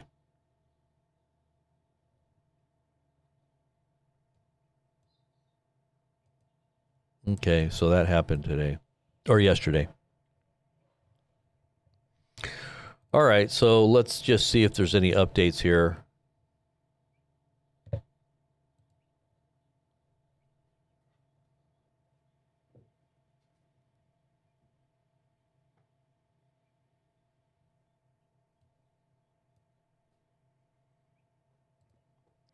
Let's take a look at this. Artemis cruise updates. Let's see what they say here. Show these pictures.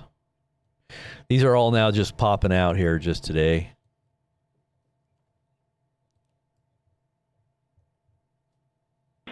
Integrity crew. On April 15th, 1970, during the Apollo 13 mission, 3 explorers set the record for the farthest distance humans have ever traveled from our home planet. At that time, over 55 years ago, Lovell, Swigert, and Hayes flew 248,655 statute miles away from Earth.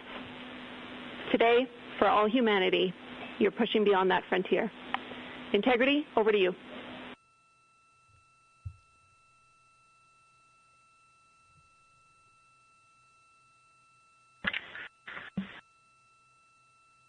From the cabin of Integrity here, as we surpass the furthest distance humans have ever traveled from planet Earth, we do so in honoring the extraordinary efforts and feats of our predecessors in human space exploration. We will continue our journey even further into space before Mother Earth succeeds in pulling us back to everything that we hold dear. But we, most importantly, choose this moment to challenge this generation and in the next to make sure this record is not long-lived. See, I was thinking about this the other day. I was like, why are we doing this with this Artemis space launch right now? Why now? Like, why? Is it supposed to be somehow validating who we are, what we're doing in Iran, and tampering with the whole global order, as if we're, still the top dogs because we, went into space first and landed on the moon, and we did all these great things to show the world how powerful and awesome and technologically advanced we really are. Really, that's kind of what we're trying to do right now. We're trying to make sure everybody knows, hey, look, we can do things that nobody else can do. You don't want to mess with us. All right. Artemis is obviously a god. It is the twin sister of Apollo, which I think is interesting. And she also shoots arrows into the sky, right? There's a whole interesting topic on all that. I'll have to go into someday. But it says, to commemorate the Artemis 2 mission, the astronauts announced their suggestion to rename certain features on the moon to honor the Orion spacecraft named Integrity, as well as Commander Reed Wiseman's late wife, Carol.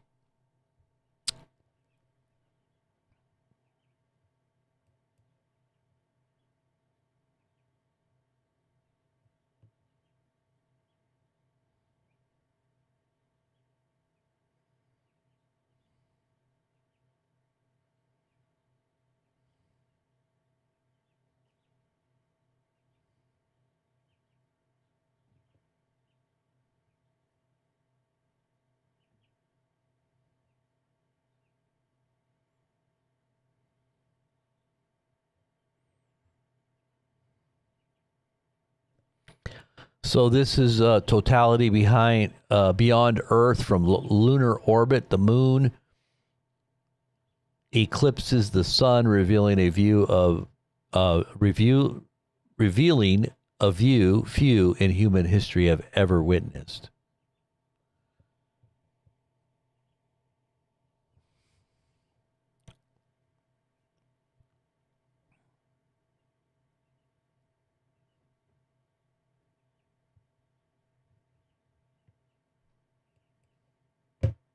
NASA astronaut Jose Hernandez joins me now. Jose, as a former NASA astronaut, what was it like for you watching history unfold? Yes. Look at the number right here, 322. Can you see that? There's skull and bones right there. It's 3 minutes and 22 seconds. It was great. It's surreal because I had the experience of going out there in space, orbiting the Earth 214 times, and these guys are upping it a bit because now they went around the moon, and it's just a new area of space exploration, new era where we're eventually going to establish a long duration lunar base on the surface of the moon, which is great. I want to drill down on some of the science because this wasn't all sightseeing and fun. A key reason for this mission is to observe that far side of the moon, and the astronauts said it looked brown with greenish hues. Jose, what could that mean? Yeah, that's correct. What happens is you've got the Earth's shine hitting the planet and light bouncing out and creating these interesting hues. You also got to see the corona of the sun as the moon blocked the entire sun, and they were able to study the edges of the sun itself. So they've done a lot of science. They took turns in taking photography, video. This is the first time they see the moon in its entirety, because in the Apollo missions, we were 70 miles up close to the moon. So the moon was right on our face. In this particular case, you saw the whole moon in its entirety in one beautiful view, and because they were 4,000 miles away, and that was an amazing view. One of the most poignant moments yesterday occurred when the crew named a lunar crater after the late wife of Commander Reed Wiseman, who died of cancer in 2020. Watch this moment. There's a feature in a really neat place on the moon, and it is on the... Okay, so there you go, that. What else? Let's take a listen to some of the other things that are going on here.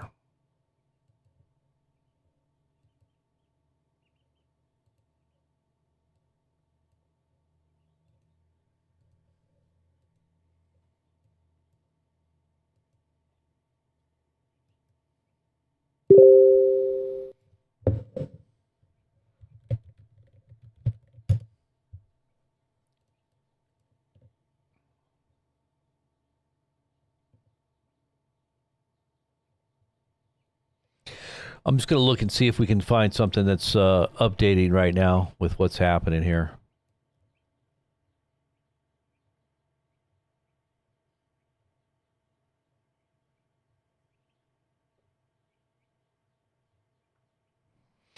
You know, most of the live news coverage it's mostly Indian. It's allowing a few people to go in and out.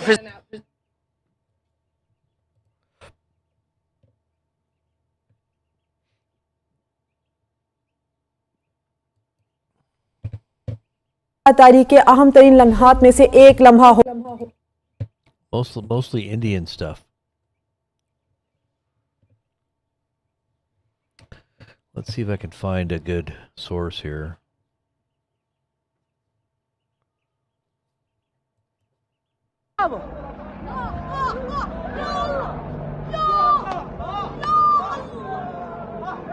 والله طاحت بس زي الخبط والله يا طاح.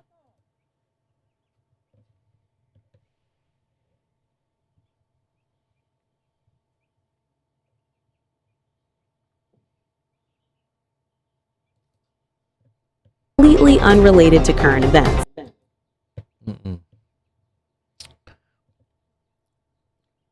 there's really not a whole lot of stuff on here except Indian stuff and some other foreign news, but it's really weird how they don't promote citizen journalists anymore. They just promote these weird channels and mainstream media. They used to promote people that had more views. Like if I had, 1,000 people watching, I'd probably be on the top of the news feed right now because there's nobody watching news right now. This is the way it used to work, but it doesn't work that way anymore. Now they just hide everybody that has an audience. Let's see today. Let's see.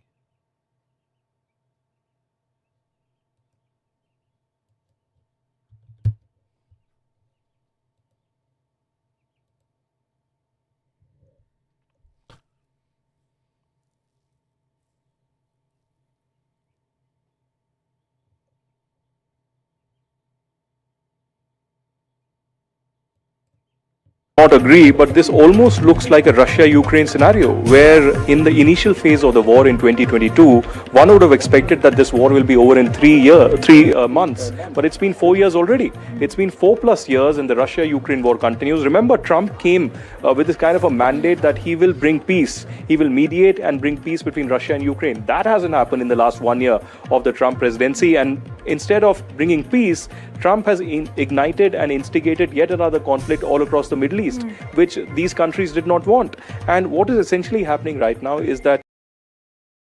Okay, so let's just go ahead and I'll look at some of the questions in the comment section here, and then we might close it out here. I want to make sure you guys are all up to speed on food security and making sure that you guys have all the things that you do need right now. And my encouragement to you is to go get and stock up on things that you're going to need. People don't realize until it actually starts to happen. That's the problem. Everybody figures it out all at the same time, and that's the problem when you have panic buying and everybody runs to the store at the same time, and you don't want that to happen. So have a little foresight, understand what's really going on around you. Okay, wait a minute. There's some more breaking news here. Let's see.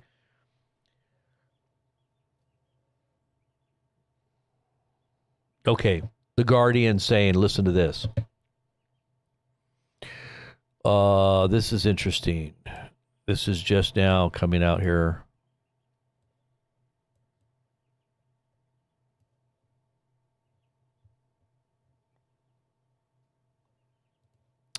So it says here,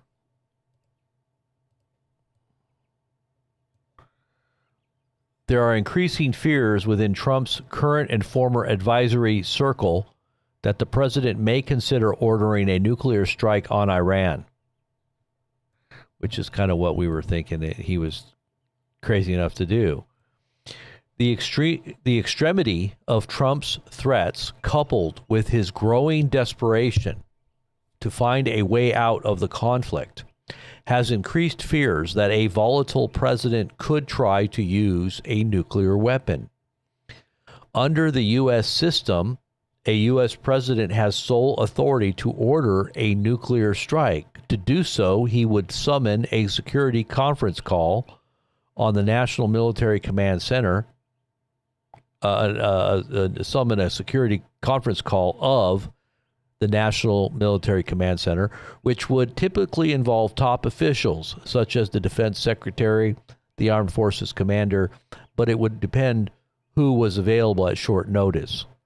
A military aide who is also close to the president would open the nuclear football, a briefcase containing nuclear strike options, as well as the codes to confirm his presidential authority. The only way to stop the order would be for those in the chain of command to deem it illegal.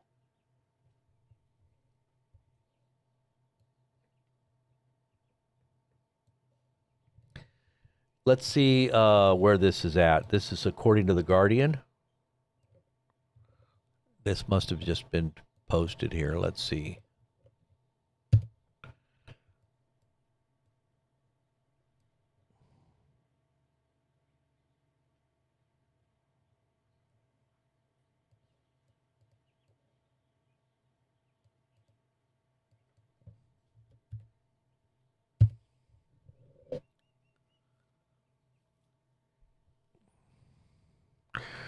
Okay, so this was April?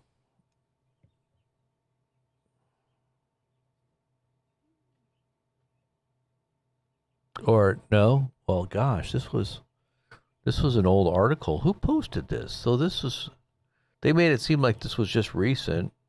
April. Okay, wait. It is. Okay, so it is April. Okay, so we're looking at. So this is recent then. April 5th. That was 2 days ago. All right, let me get the archive of this because it's covered up here. Hold on. So this was archived yesterday. Okay, so here is the article.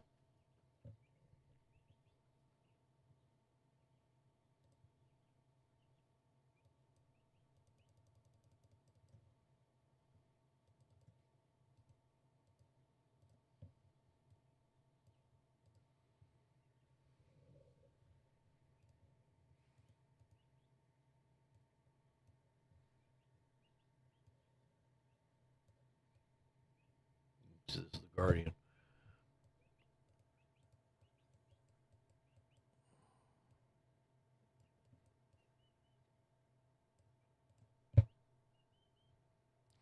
Trump warns Iran to open the Strait of Hormuz by Tuesday or face hell. And this is the article where they said that he's potentially, the fears are that he may use a nuke.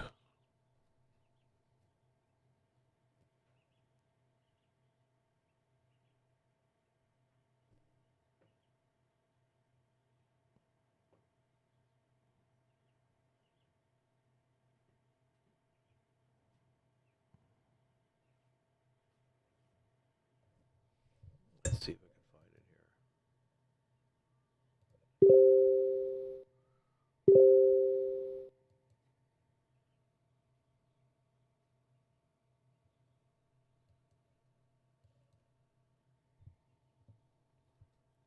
The Israeli Prime Minister confirmed that they massively attacked Iranian road and railway bridges throughout the country.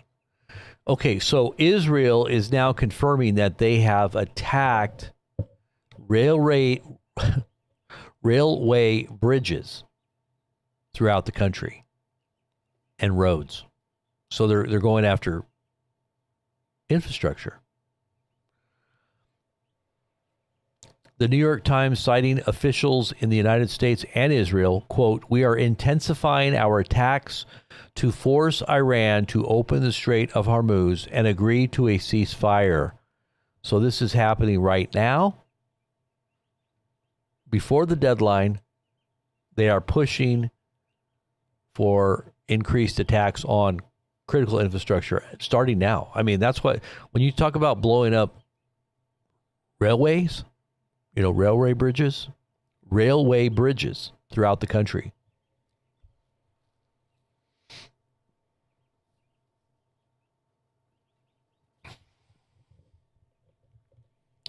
So let's post some of that really quick here.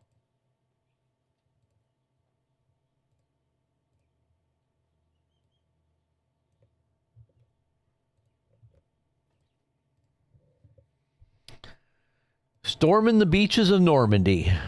Storming Norman. Are we going to be sending the boys in? Ground troops on the boots on the ground? What do you guys think? What's happening, guys? Where are we going to, what are we doing?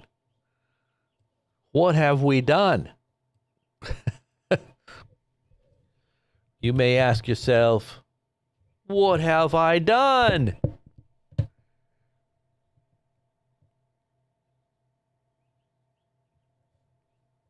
Nuclear. So you want to hear that? I was going to show that to you guys because this is what Trump reminds me. And when he talks about nuclear, and he loves to talk about it because this reflects who he is, like his power. He's just got raw power, and he just loves that power. It just makes him feel so good about himself. Look at the way he talks. Look at this.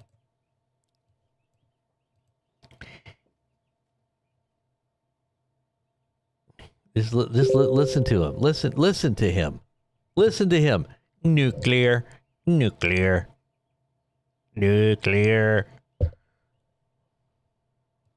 That said the world will end in the Middle East. We're not going to let that happen. You've heard that expression. Yeah. They said the world will end someday in the Middle East. We're not going to let that happen. They said, the prophets said one day Jesus would return to the Middle East to bring an end to the world, but we're not going to let that happen. No, we're not. We're not going to let that happen. The prophets said it. The philosophers of old have said this, but we've got nuclear. We're going to be able to stop this because we got nuclear weapons. I built them all. Listen to him. Listen to him.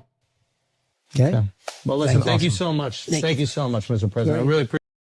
By the way, that dude was like, "You're crazy. Get out of my studio." Thank you very much, sir. Thank you very much. Yeah. Thank you very much for that explanation. Just look at this. Watch this. That happened. Okay.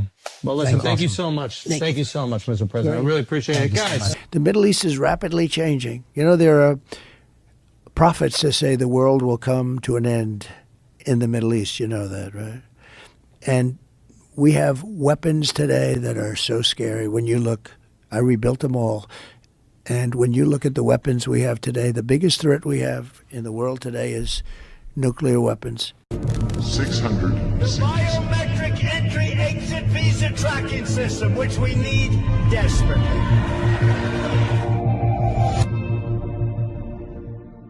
This system is in place.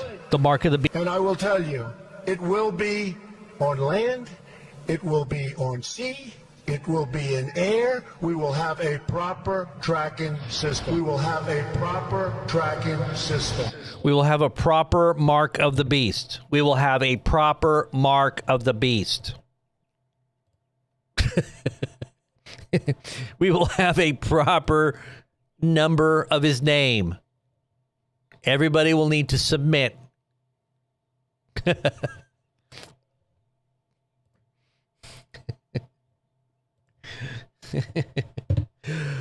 Hey, at least I'm not cussing like Mike Adams. At least I'm not using expletives. Every other word. You know, I know the world is being blown up right before our very eyes. But hey, what does it say?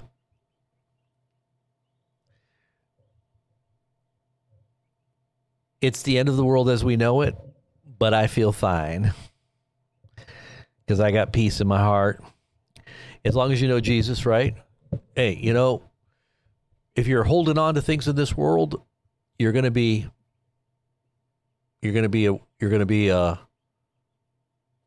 losing some peace. You're going to be losing some sleep. And I'm not saying that you should be sleeping. Yeah, I mean, metaphorically, you should be awake. But you're not going to have peace in your heart. And in order to have peace in your heart, you know, you plumb the depths of the Most High God's promise to you, to all of us, you know, that believe in him. You know, for those who believe in the Lord, faith, without trust, without, you know, Scripture says in order to have peace, you know, there's a passage that says, let me see if I can find it here. You know, faith, trust, let's see. Let me see how it goes. Trust is your peace.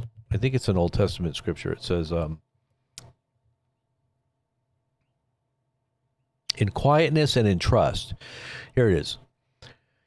In returning and rest, you will be saved. In the King James, it says,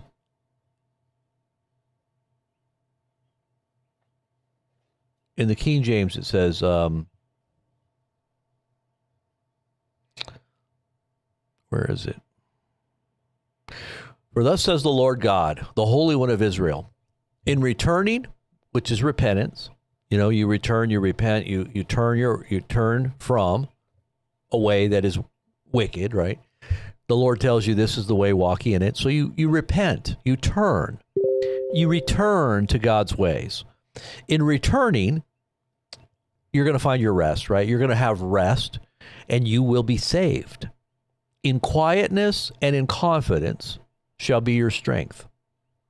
You're going to find strength by trusting quietly and having confidence in the God that you have heeded, his word, his command, and his plan, right?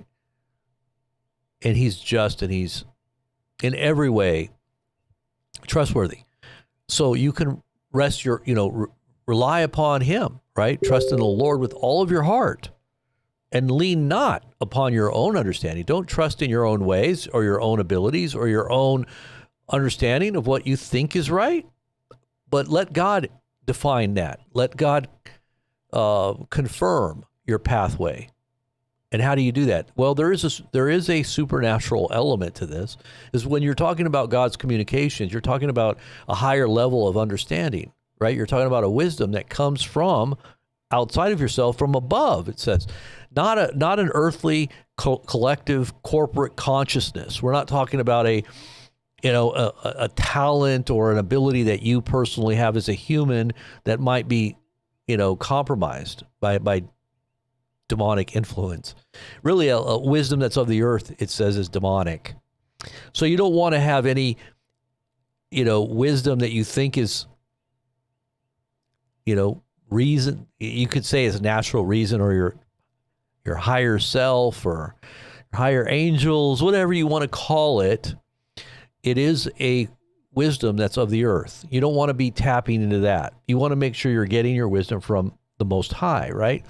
So that you're going to have true confidence, true peace, and true rest, right? You're going to have that Psalms 23. You're going to find rest for your soul. You're going to be by still waters. You're going through a valley. Yes, this is the valley of the shadow of death.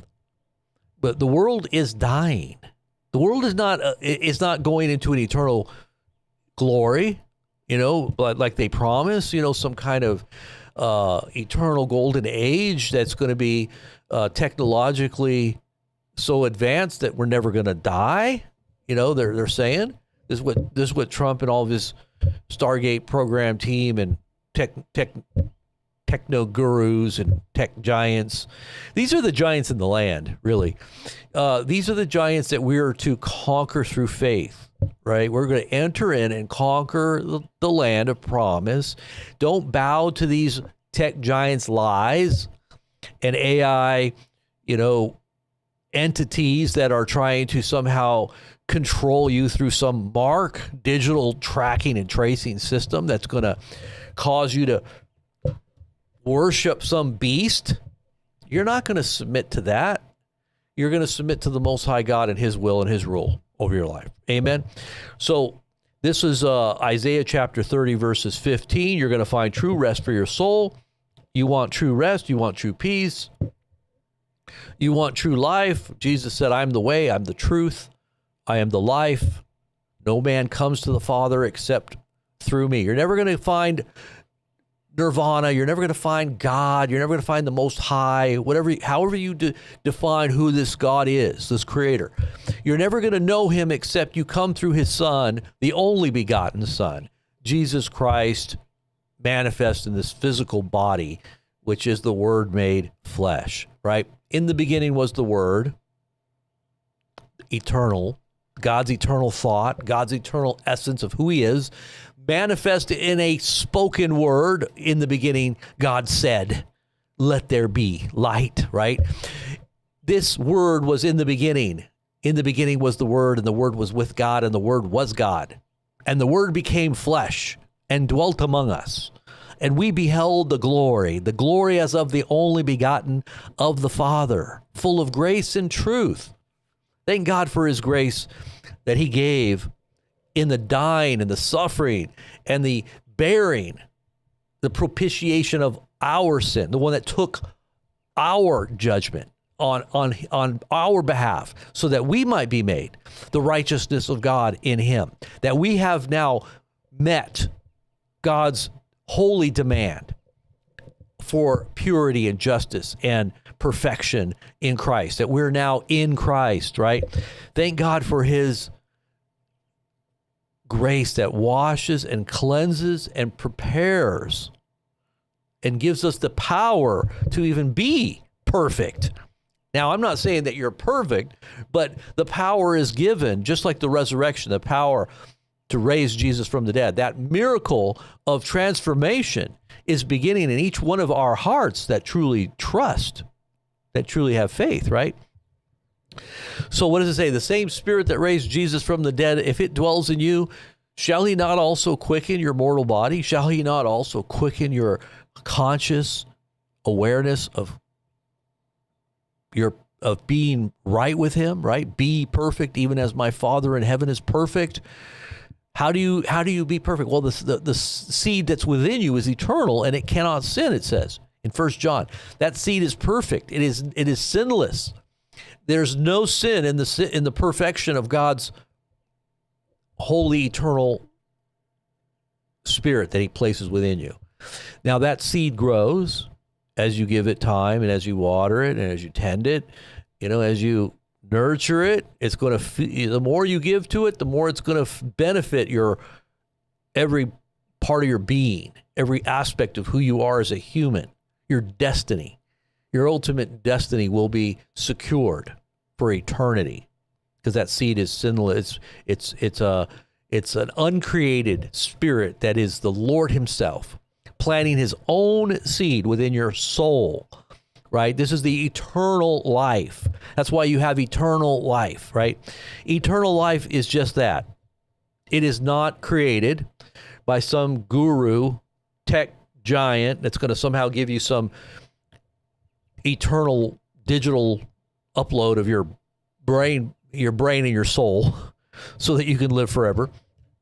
We're talking about an eternal spirit that is God and his ultimate plan and destiny for every human, that you find your eternal destiny in him by your choice, by your heeding the call that God has placed on all of, it says, for God so loved the whole world. He didn't just love a few of you. He's loved the whole world, that he gave himself, that whosoever, this is a call to whomsoever will believe. For God so loved the world that whosoever,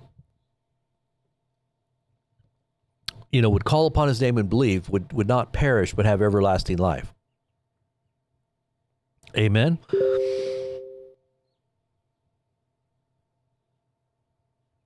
And so how many of you guys out there have availed yourself of this great, exceedingly great and precious promise? The Bible calls it an exceedingly great and precious promise. That by these promises that God has given and cut covenant with you, these are promises that are cut in covenant. And cutting covenant means cutting, it's like a blood covenant, right? You cut covenant, you're spilling blood, right? The life is in the blood, right? How many of you are washed and set apart by that covenant of blood, right? And this covenant, this blood is for you. For those who have availed themselves of this covenant, you have received the communication. You've got the memo, right? How many of you out there got the memo? So these exceedingly great and precious promises, that by these you might be partakers of the divine nature, having escaped the corruption that's in the world. It says it's caused by lust. So this fallen nature that lusts after death, it's made a covenant with death. The people of this world that don't have God have basically made a covenant with death. And when you receive Christ, that death covenant is broken. You're no longer a child of this world. You're no longer a child of the devil. We say child of the devil. By default, whether or not you believe there's a devil or not, you're a child by default. Your nature is unregenerate, and it will find its place where the devil is ultimately if you don't repent. You're going to by default be there. Whether you choose to worship the devil or not, you're still unrepentant and you're still not bowing your heart and life to the God that created you. Now, he gives you every choice. He's not a dictator, he's not some,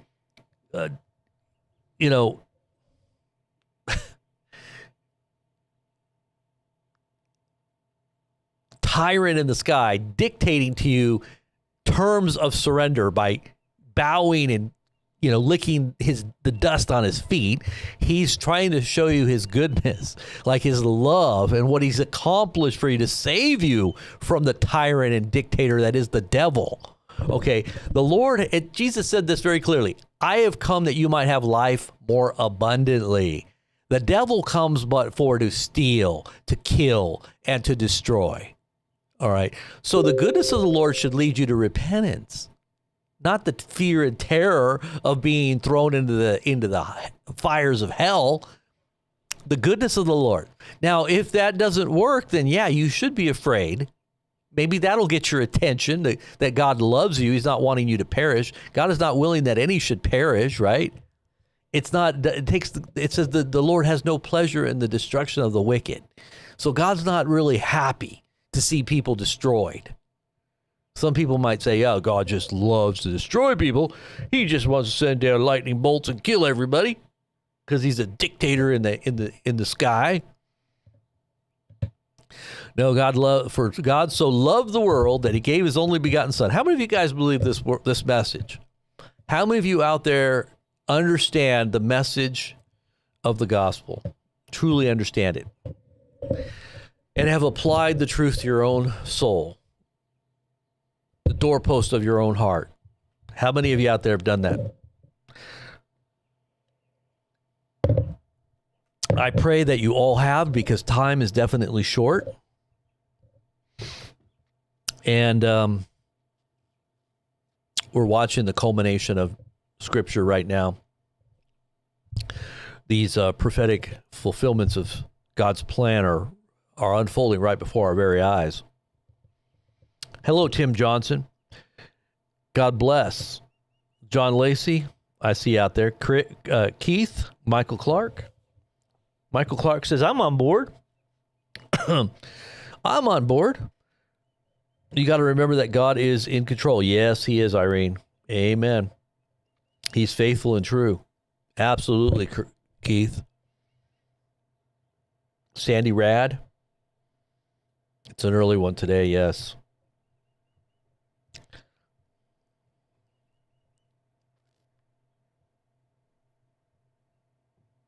Yes, you gotta let the Holy Spirit, Josh. He is the teacher. He's the one that leads us into all truth. We're not looking for anybody to validate our, we don't need a personal prophet or, some organization to confirm whether or not you're right with God or not. Obviously, the body of Christ is very important. We are connected, members of one another. We should submit one to another in the fear of the Lord, but recognize the Spirit of the Lord is the one that regulates his own body. He's the one that is the head of every member, and we all supply our gift and our inclusion into that whole of what represents his body, or that is his body. And I shouldn't say represents, because we are all members of one another and of Christ. So we all have a part to play in contributing whatever gift that is that God has given you. So, but it is the Spirit of God that administrates. He is the one that walks in the midst of the candlesticks, right? He's the one that's in the middle of all the churches. Don't forsake the gathering together of yourselves, as is the habit of some, but all the more as you see the day quickly approaching. That's why when you do what the Lord shows you to do, he shows up. Like when you do his will and you follow his lead, then he shows up. Now, if you're doing your own religion, you're doing your own kingdom, you're establishing your own church after your own, likeness. The Lord ain't there. He's not going to be there. There's too many people out there that are trying to play Holy Spirit. They're trying to play God. They're trying to play, they're playing some religious game, and it's all about money. Many times it's about money. They're trying to market God as if it's some way, somehow to make money. And there are people that do it, and they make a lot of money doing it, but they shouldn't, because they're going to have a strict judgment. I feel sorry for people that are money changers. Amen. Now, I'm not saying you can't support. Like I said, we are dependent many times on the support of the good people that do love the Lord, that want to continue to, keep us on the air. We don't have a problem with, tithes and offerings. We don't have any problem with that. But people that are out there trying to market the gospel, man, I'll tell you, that's a judgment I don't want to in any way partake of. Josh says you shared your family feeding people. Yes, she had a dream about us feeding people. Yes, we are definitely, Josh, absolutely, brother. And I think that's kind of why we're doing what we're doing with the food, trying to get people prepared, giving them a heads up on what's coming. I think famine is truly knocking on the door. It says that that's one of the horses that rides, but you can see the potential that this might have. Like I say, we're like a Joseph generation anyway. We should be preparing for lean times and making sure that we have a view of what's coming. You don't want to be behind you don't want to be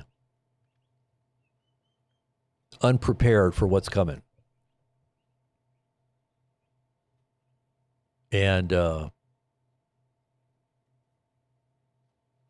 so much that it takes. I mean, we're so dependent on infrastructure. We're so dependent on energy. Energy is a huge part of what makes everything work. I mean, your lights, your car, everything is dependent on you getting transportation. Everything. Products move because of transportation. You're able to get things to survive. I mean, whether it's food or whether it's anything that facilitates your ability to make ends meet. I mean, literally.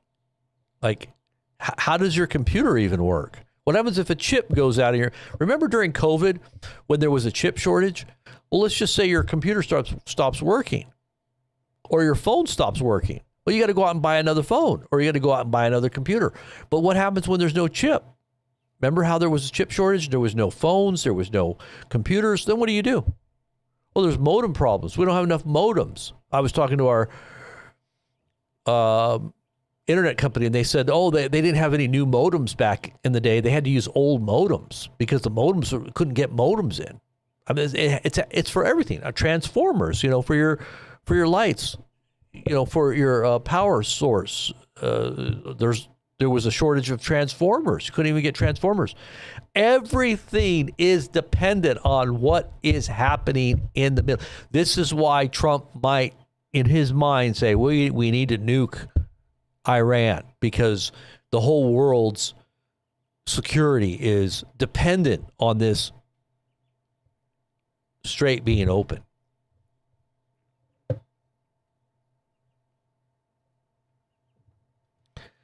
Plenty of food, things you need to put your trust in Jesus. In Jesus, heck with the energy, heck with the beast system. I don't need their power grid, not one bit. Well, that's good for you, because you probably have already, tried to get energy independent and grow your own food, and you pretty much maybe have a network of people that you barter with if you're out in the middle of, kind of country kind of environment. and that's good. But most people haven't. I say 90% of Americans are probably dependent on the grid. They're dependent on the supply chain. And they don't know how to live off of grid. They can't. Now, we've thought about a lot of these scenarios for a long time, how to live off grid. So we kind of have, and I'm not saying we live off of grid, we don't.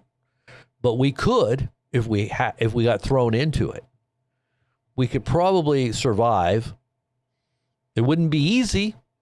I'm sure we would learn a lot of lessons because I've got a lot of PDFs and I've got a lot of videos on how-tos, and I'd be sitting there looking at them all day long. I wouldn't have the internet, so I would have a lot of time. I wouldn't have any bills because all the banks would have failed. There'd be probably chaos in the streets, and got lots of time out in the middle of nowhere. Wouldn't have to worry as much as somebody in the city. Just sit there and read all my manuals on and all the parts that I have assembled here that hither yon. And I'm sure there's a lot of things that you probably would need to make things work, but you got to learn how to be a MacGyver anyway, right? And prepping doesn't just happen overnight anyway. It's something that you prepare for over a period of time. You acquire different things, or you acquire knowledge, you acquire know-how. You experiment with different things, and I say that in the natural scheme of things, because really when we talk about spiritual things, it really comes down to this: are you going to rearrange the chairs on the Titanic when it's really sinking? I mean, are you really planning to, that's what a lot of people say. Well, you could sit there and talk about preps, but what happens when the whole ship sinks? There isn't going to be a buffet. There isn't going to be any dining room left. There's going to be no bedroom or no bed to sleep in. Everything's going to be in the Atlantic. You might have a raft. Yeah, you might have a lifeboat. That's your preps. You're going to be floating out in the middle of nowhere for a little while. So you do have like a life. Hopefully somebody saves you, if there is any critical infrastructure left in the world, maybe some foreign power will have mercy on you. If there is foreign power still afloat and they come in to swoop into what's left of America. But this might be on a wide scale. This might be this international type thing. We're talking about biblical end time prophecies. If this is where we're at, I'm just saying, it does look pretty. How many of you out there know your prophecies? Doesn't this look like what the prophecies teach is happening right now? Tell me I'm not just seeing things here. Anybody see what I'm seeing? Do you see what I see? I'm just going to tell you, it's looking a lot like prophecy. Looking a lot like prophecy. It's coming to pass right now. If it is, we are on Titanic, and it is sinking. And it's not going to be all that much longer till y'all are in the water. So I hope you all got rafts. I hope you all got, survival, floaties. You got little floaties? You got your little floaties on? I don't know if those floaties are going to work, though. You're going to need to be out of the water because you'll freeze to death if you're in the water. This whole Titanic analogy has always been something I've thought about. The way things would ultimately find their fulfillment. It would be similar to a Titanic sinking. The whole imagery of a Titanic sinking is stuck in a lot of people's heads because of the movies. But you think about what are the percentage of people are actually going to be that are going to survive critical infrastructure, implosion of critical infrastructure. They said Heritage Foundation did it's a think tank, right? Heritage Foundation. You ever heard of that? And they had a high-level panel of military, technical people, military, and I think it was some politicians. And they basically That's what they do. They think on things. They kind of go through the scenarios of what could happen. If this happens, then this is what happens. This is what a think tank does, right? And so they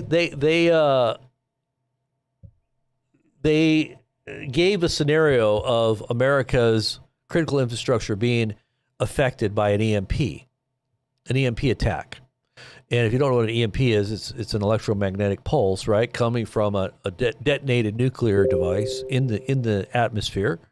Depending on how big of a yield it produces and how high up in the atmosphere it is, would depend on how wide this in scale is the destruction. It could be a very large swath of America.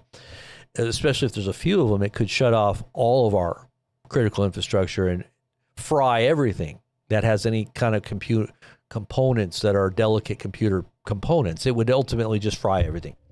So nothing would work. Your cars, your electronics would be fried.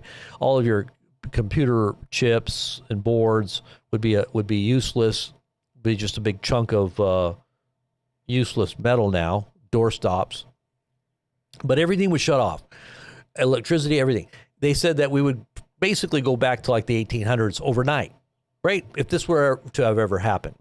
And they said this is what they speculated would happen. Within 1 year of this event, 1 year, think about this, 90% of Americans would be dead. That's what they said. 90% of Americans would be dead just from no critical infrastructure. This is why it's a war crime to go into a place like Iran or Tehran with 14 million people and just completely destroy their critical infrastructure, because they would die.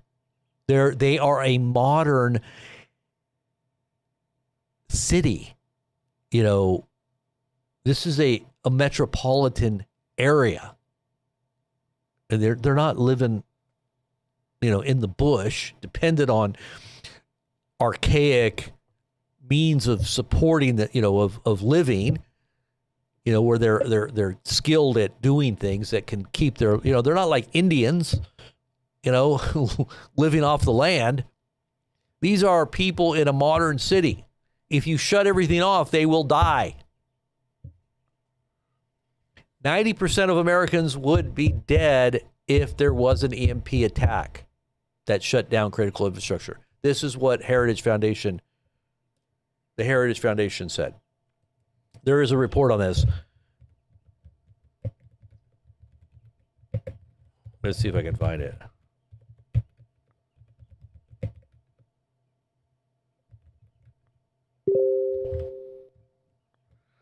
Let's see if we can even find this. This was probably something that happened. This was a report that was probably back around 2010-ish, I'm guessing.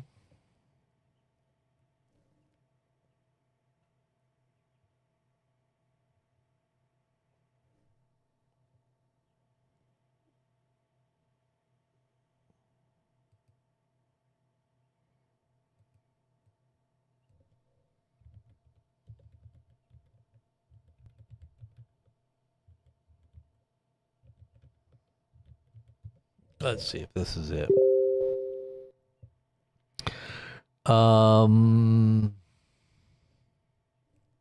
Heritage Foundation Security. I'll bet you this is the report here. Let's see. This was back. Yep, 2008. See, this was back in 2008. Because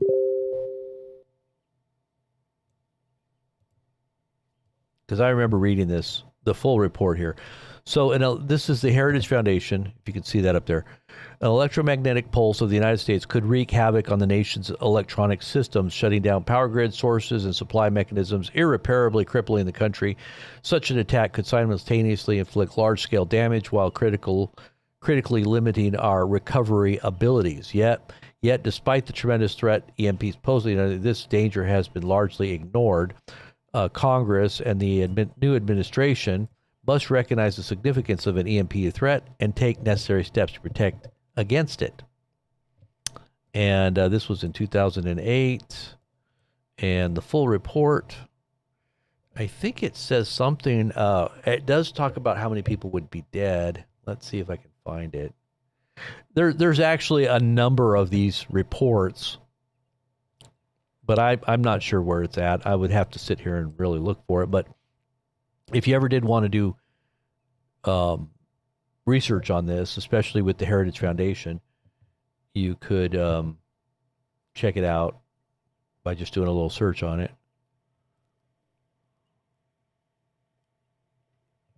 See, they're even talking about Iran there. Ahmadinejad's intentions. Look at this. Iran's world without America.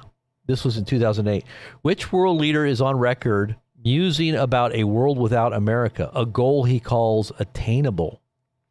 Iran's president, Mahmoud Ahmadinejad, and he's still alive, by the way. They said he was dead, but then he came back and showed the world that he was still alive.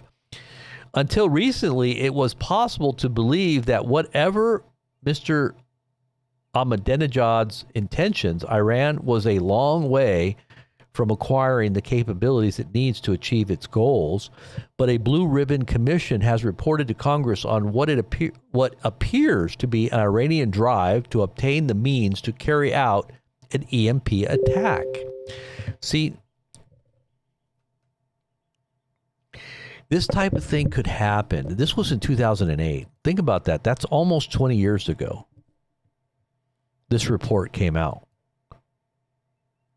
So that page is no longer there. What the heck? How could that page no longer be there? Let me just see if I can find it in the archive.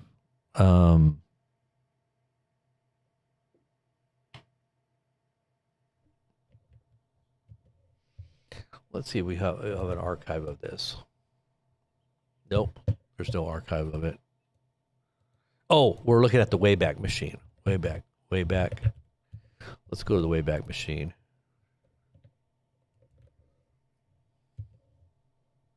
Okay, so there is an archive of it back in 2009. So look at that. There's nothing there for... So we got archives of it 2009. All right, so let's take a look at it and see what it looked like back in 2009. December of 2009. Here we go. See, this is how you find stuff. That's been scrubbed from the internet.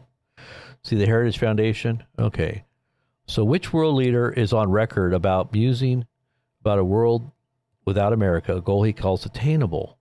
An EMP attack is produced by launching a ballistic missile with a nuclear weapon attached and detonated high above the Earth. This produces a massive pulse of ionized particles that could damage and even wipe out many electrical and informational systems. Such an attack would disrupt telecommunications, banking and finance, fuel and energy, food and water supplies, emergency and government services, and much more, threatening millions of lives. We've seen a blacked out South Texas in the wake of Hurricane Ike. We've seen New Orleans after Katrina. Now imagine the scenario over most of the continental United States. There would be a world without America, at least as we know it. No one disputes that Iran is developing a robust long-range missile force. Few questions that Mr. Ahmadinejad's regime is working on nuclear weapons development. Less well known is that Iran has conducted missile tests from sea-based platforms, detonating warheads at a high point of the missile trajectory rather than the aim point over the target. These facts have now been documented in official government reports. He's talking about their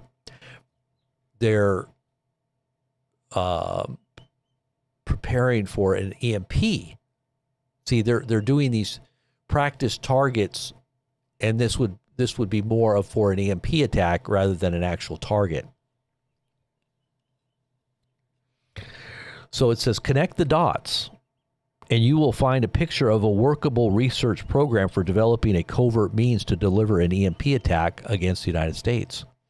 A short-range ballistic missile could be carried on one of the thousands of commercial freighters sailing under flags of convenience that sail around U.S. waters every day without ever piquing the interest of the Navy, the Coast Guard, or the Customs or Border Protection. That ship could sail within a range and deliver its payload over American territory. Even a modest warhead placed at the right spot over the East Coast could take down 75% of the electrical grid. The genius of such a covert attack is that it doesn't come with an obvious return address. The ship might be registered in Liberia. The crew might be Lebanese. The ship might disappear into the night or be scuttled quietly. Another advantage for a would-be attacker is the bang that can be achieved for the buck. An EMP attack would allow an enemy to wreak an enormous amount of destruction for a modest investment. It would mean no electricity, no food on the shelves, no phone, no fuel deliveries. Life would look more like the barter system of the 19th century, not to mention the millions that would die from the traffic accidents, fires, failed hospital equipment, disease, and other chaos that would result from such an attack. A lot could be done to deal with this terrible threat. For starters, we need to build comprehensive missile defenses that can shoot missiles down, fired anywhere shortly after they lift off. We also need to develop national plans to mitigate vulnerabilities to an EMP attack and recover quickly from a strike if one does occur. America, however, also needs to dust off its nuclear deterrent. All of the nations that could pull off an EMP attack or hand that capacity to a transnational terrorist group, Iran is the only country that has directly threatened to destroy the United States. While much of America's infrastructure is vulnerable to an EMP, the nuclear strike force is not. We need to inform Iran that if an EMP attack were unleashed on America, Iran could well be held responsible and suffer massive nuclear retaliation. Perhaps deterrence won't work. Middle East scholar Bernard, see, this is where we're at now. Perhaps deterrence won't work. Middle East scholar Bernard Lewis argues that a devout believer in Ayatollah Khomeini's apocalyptic ideology, mutually assured destruction may be more an inducement than a deterrent. Did you hear what he said there? That's what I'm saying. It's not mutually assured destruction does not deter them one bit. That's something that they actually relish in their apocalypse, in their apocalyptic thinking. Still, it's worth making it clear that a steep price will be paid for such an attack. To the end, President Reagan was right. Massive retaliation is not a morally supportable option when there are real alternatives. Comprehensive missile defenses, vigorous counter-proliferation programs, and making U.S. infrastructure more resilient are really the best ways to protect and defend the nation. The next president needs to make these a priority. Indeed, demonstrating that America takes the threat seriously is perhaps the best message we could send to Mr. Ahmadinejad and those he represents. And this is a senior research fellow for national security at the Heritage Foundation and author of the book GI Ingenuity and Private Sector Public Wars, Clifford May. Okay, so that's a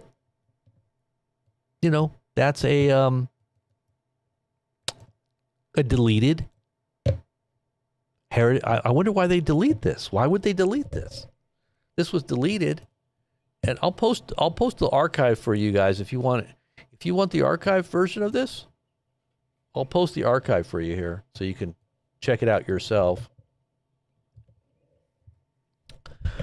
And just kind of wonder why they get rid of these types of documents. Why would they do that? Like, I mean, seriously, look. It's been gone since at least 2011. Let's see, 2011. Was it even there in 2011?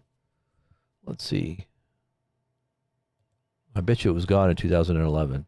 Yeah, see, it was gone in 2011.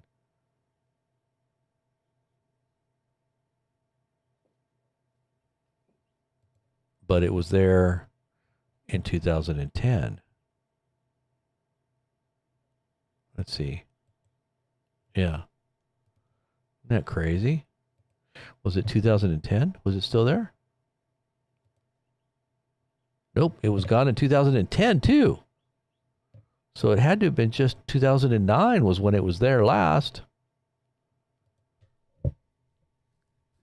Yeah. Yep. Gosh, I wonder why they would delete that.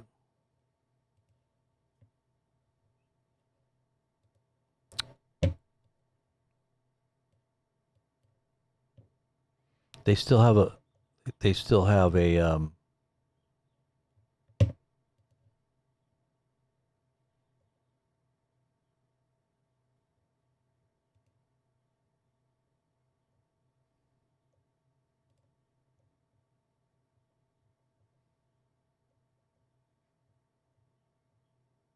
anyways, just a little food for thought. The key is making sure you're ready in every way. Like I said, critical infrastructure that would be affected by an EMP. It's kind of like an iceberg breaking out the whole of the global economy. Once that happens, everything falls apart. So you need to be ready. That's why they talk about EMP hardened.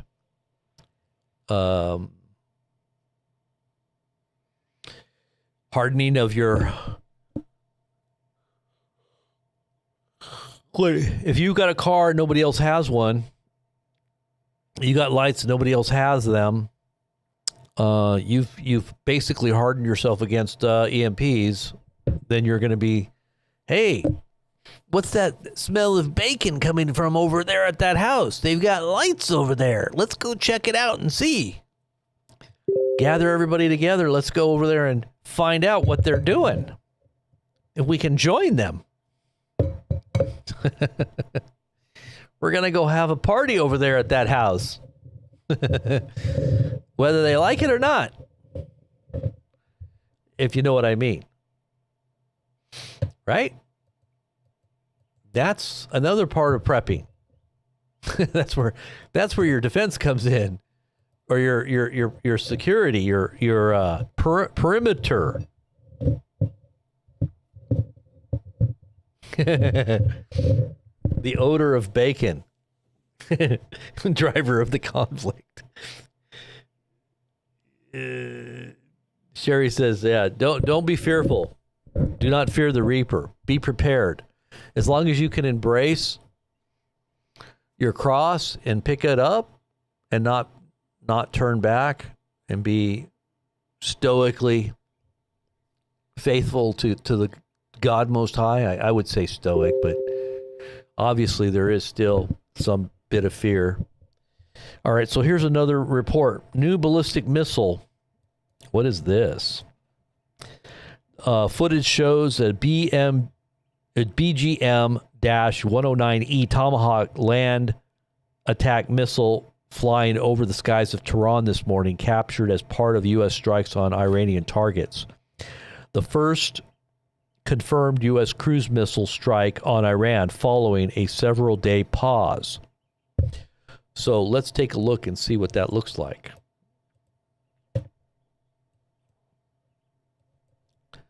So this just popped up. And I'll show the, whoops.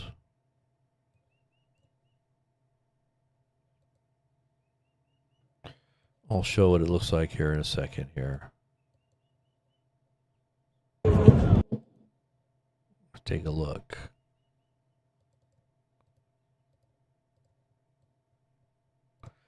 So this is the first view of an incoming Tomahawk missile. Doesn't look like we're expecting Iran to make any concessions, so we're probably going to go ahead. We've got about a countdown of about 7 or 8 hours before all hell breaks loose. Sirens are sounding in Tel Aviv, Jerusalem, and the West Bank right now. Let's see. We'll go over there in just a minute, but look.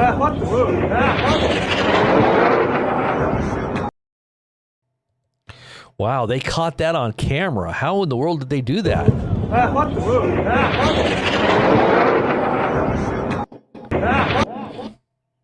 Look at that. That's a tomahawk.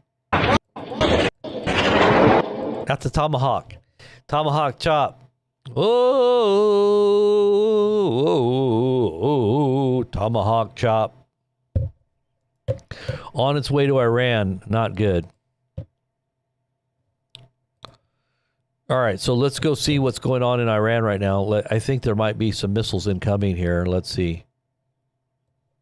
Let's see if we got some sirens going off here. Oh, yep, right there it is. He was right. I didn't see it pop up on the screen. Did I miss it?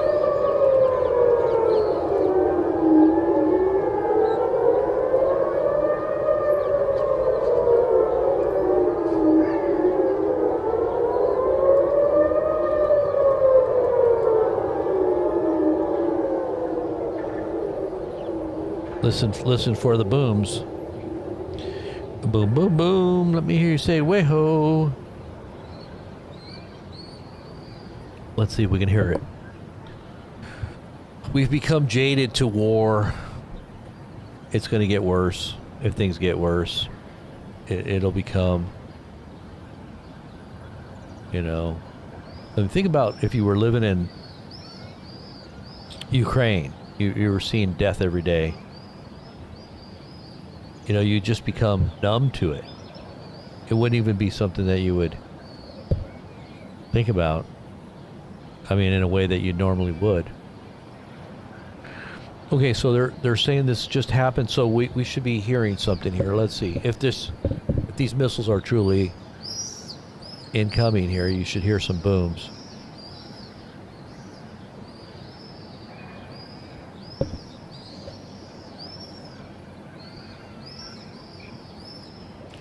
Well, that's a really nice view of the mountainside there, right behind me. Oh, I heard the booms. Look, did you hear that? Listen.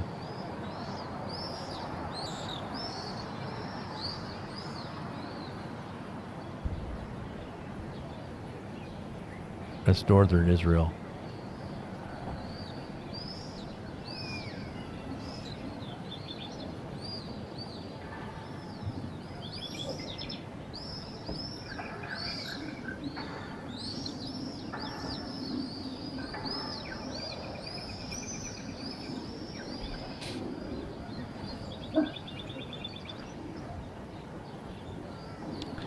Nothing major. I did hear a few little small, far away explosions, but nothing major. Sometimes that happens. The alarms go off and you don't hear anything.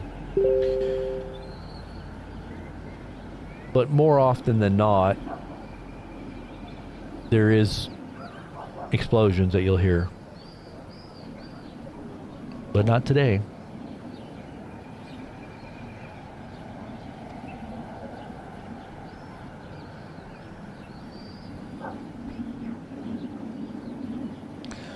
I am hearing some, sounds like a,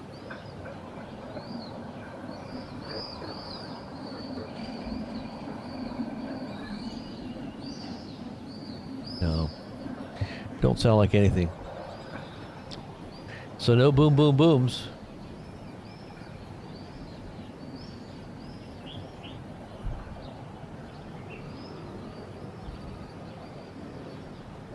I'll just keep that on for a minute. Let's see some of the updates here really quick here before we go.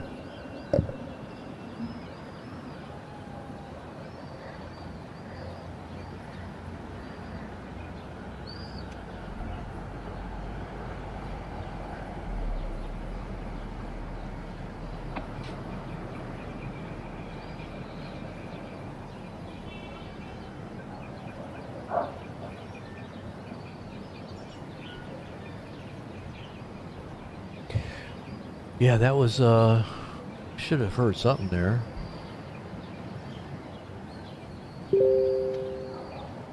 Okay, so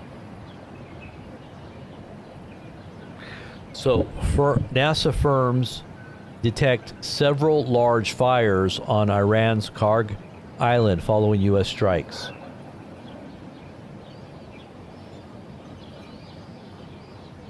Several large fires.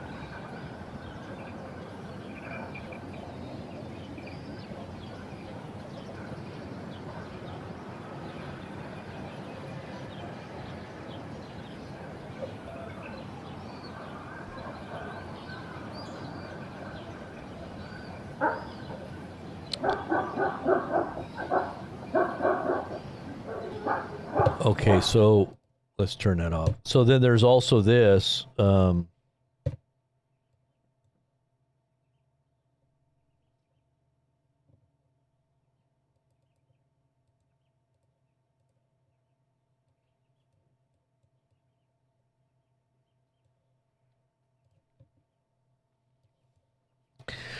So an Iranian human chain in front of the Khazrun combined cycle power plant in rejection of President Trump's threat to destroy civilian infrastructure. So they're literally standing in front of this power plant so that if Trump decides to bomb it, they're going to all die. So you got a human shield right here trying to tell the U.S. not to bomb it. Isn't that something?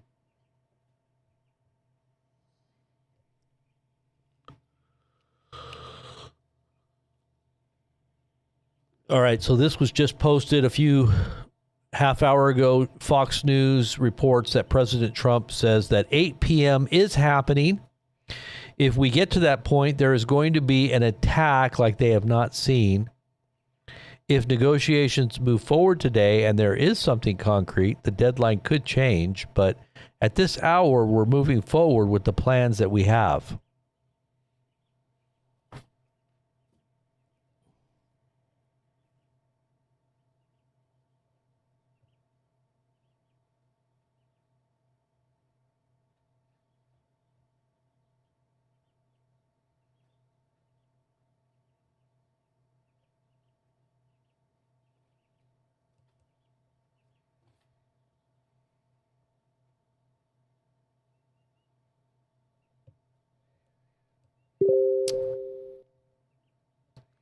What in the world is this?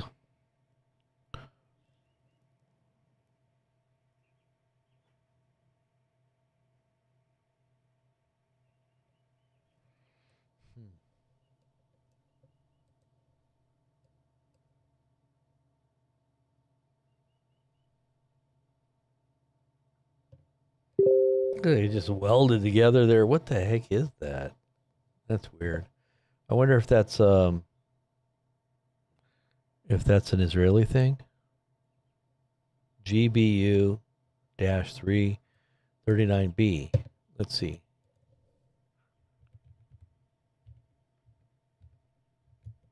What is that?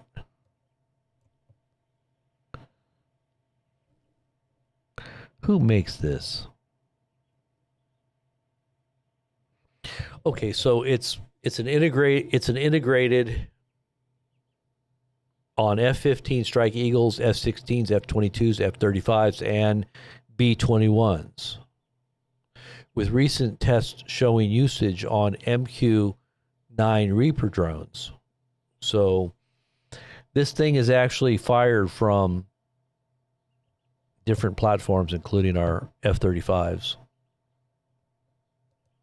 Supposedly that unexploded munition was neutralized, I guess.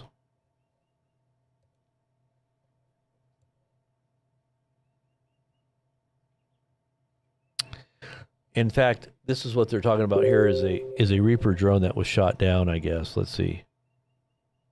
Is that true? Did they really shoot down a Reaper drone? What? Let me see.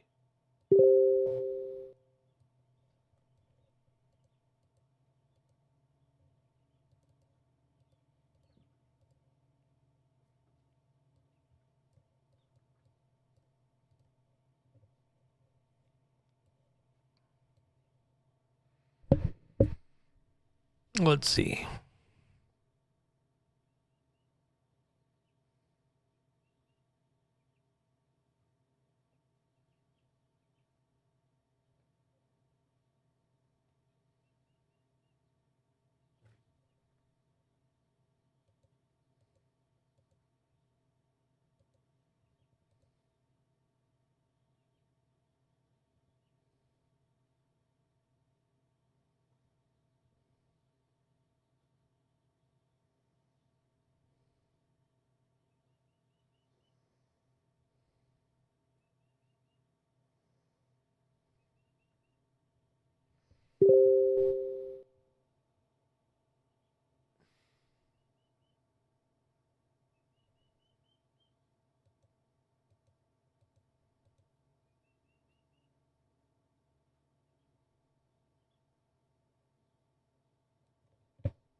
Wow. Okay, so they say that's a Reaper drone that was shot down. Let's see what else we got here.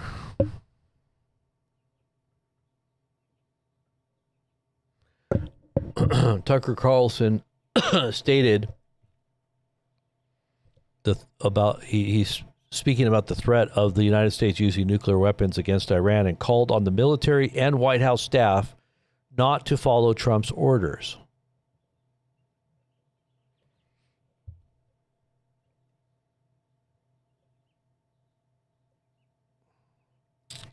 Embassy of India has issued an urgent advisory urging all of its citizens still residing in Iran to remain where they are for the next 48 hours, stay indoors, avoid electrical infrastructure, military sites, and upper floors of multi-story buildings amid the rapidly evolving security situation. Canadian Prime Minister says Canada expects all parties in the Iranian conflict to respect international laws and not harm civilian infrastructure.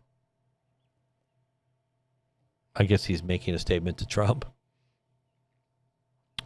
Iranian Mirror, this is Mirror News, the situation on the Iranian island of Kharg is under control. No damage to the infrastructure has occurred following the American-Israeli attack.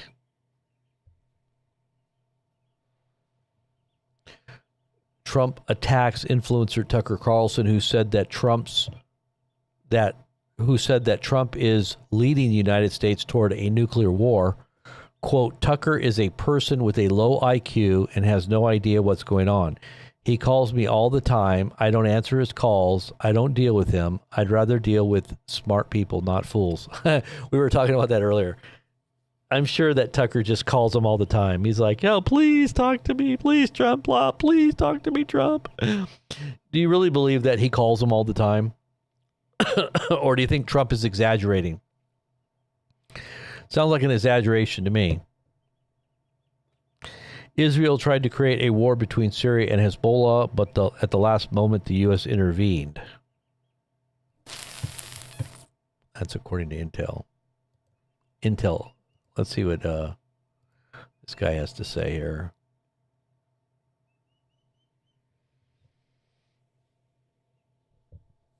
Wow. So CEO, OpenAI CEO Altman says it's totally possible that there will be a world-shaking cyber attack this year that would get people's attention. That sounds just like what Bill Gates said with his wife, remember? There's going to be a second pandemic, and that will really get people's attention. And then he laughs. Remember that? And then he laughs. In this nod to Klaus Schwab's cyber pandemic, quote unquote, we know that this planned attack will be used to justify restricted access to AI systems because they are simply too powerful to entrust to the public, quote unquote.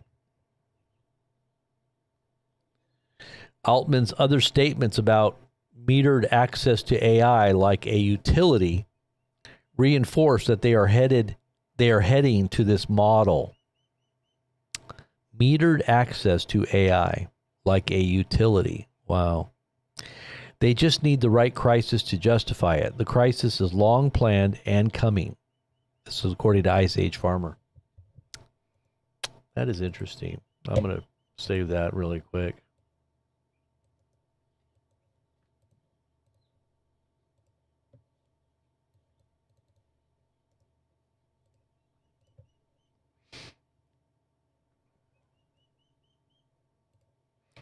Let's see what the Amir has to say for Israel. I don't want to watch that. Look at that. They're just salivating. 9 more hours to go. 9 more hours to go. Whoopee. We can't wait. Israel's just like dancing on the sidelines as the whole world burns. Rome is falling. In one fell swoop, not only have we destroyed Rome, but we're also destroying the Middle East. Now the Messiah can come and we can set up the temple the whole world will be subject to.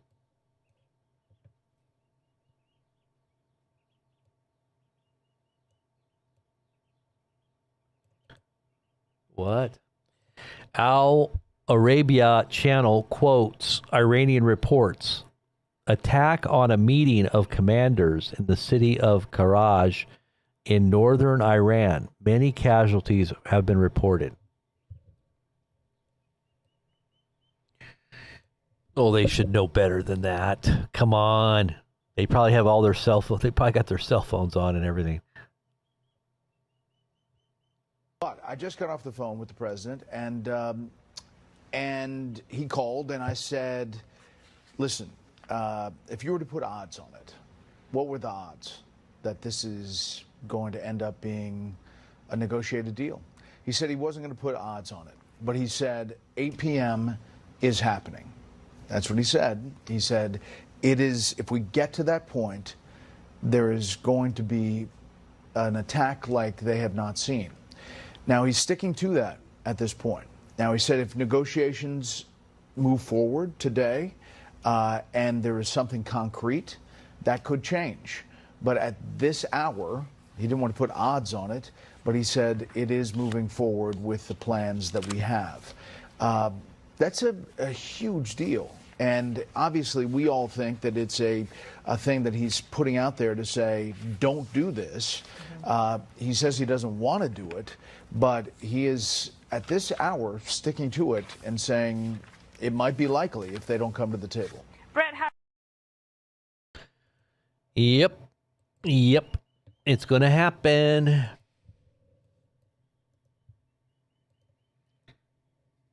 What do you guys think? The likelihood of Trump attacking Iran with massive force. What do you think? What is the likelihood?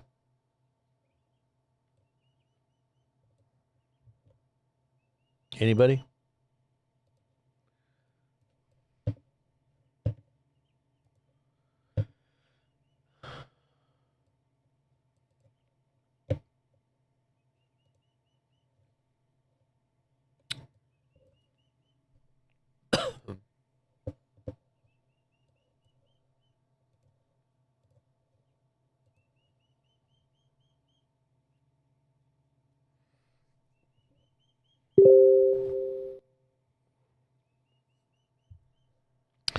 Iran Foreign Minister spokesperson Esmaili Baki. The power of a nation's culture, logic, and faith will undoubtedly prevail over the logic of naked power and brute force. A nation that believes in the righteousness of its path will utilize all of its capabilities or capacities and capabilities to safeguard its rights and interests.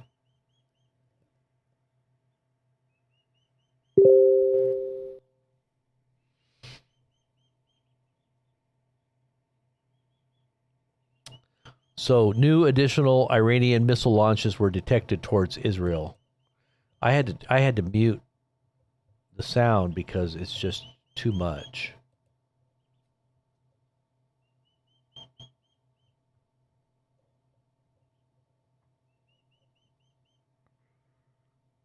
All right, guys. I'm going to close it out right now. God bless all of you out there. And we'll be back a little bit later to update you on what's happening. And if anything major starts to unfold, we'll definitely go live. So make sure you download the app and get yourself secured before the panic really sets in.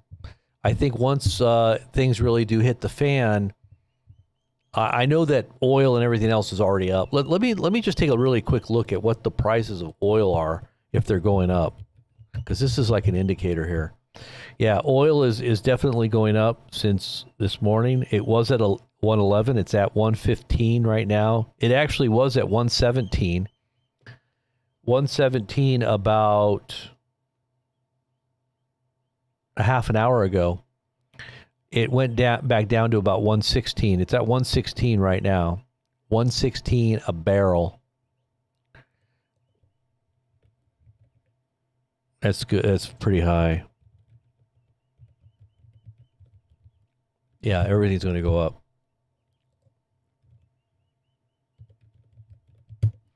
Let me just see really quick. All right, what is silver and gold look like? That's kind of an indicator. Gold is down. Silver is down. Let's see what the Dow is. The Dow is down 384 points so far. Almost 400. Let's see what Bitcoin is. I would imagine it's the same. Bitcoin is down about $700. Yep. All right, guys. God bless. Love you all. I will be back. Make sure you get secured. Get everything you need. Last minute preps. Get it done.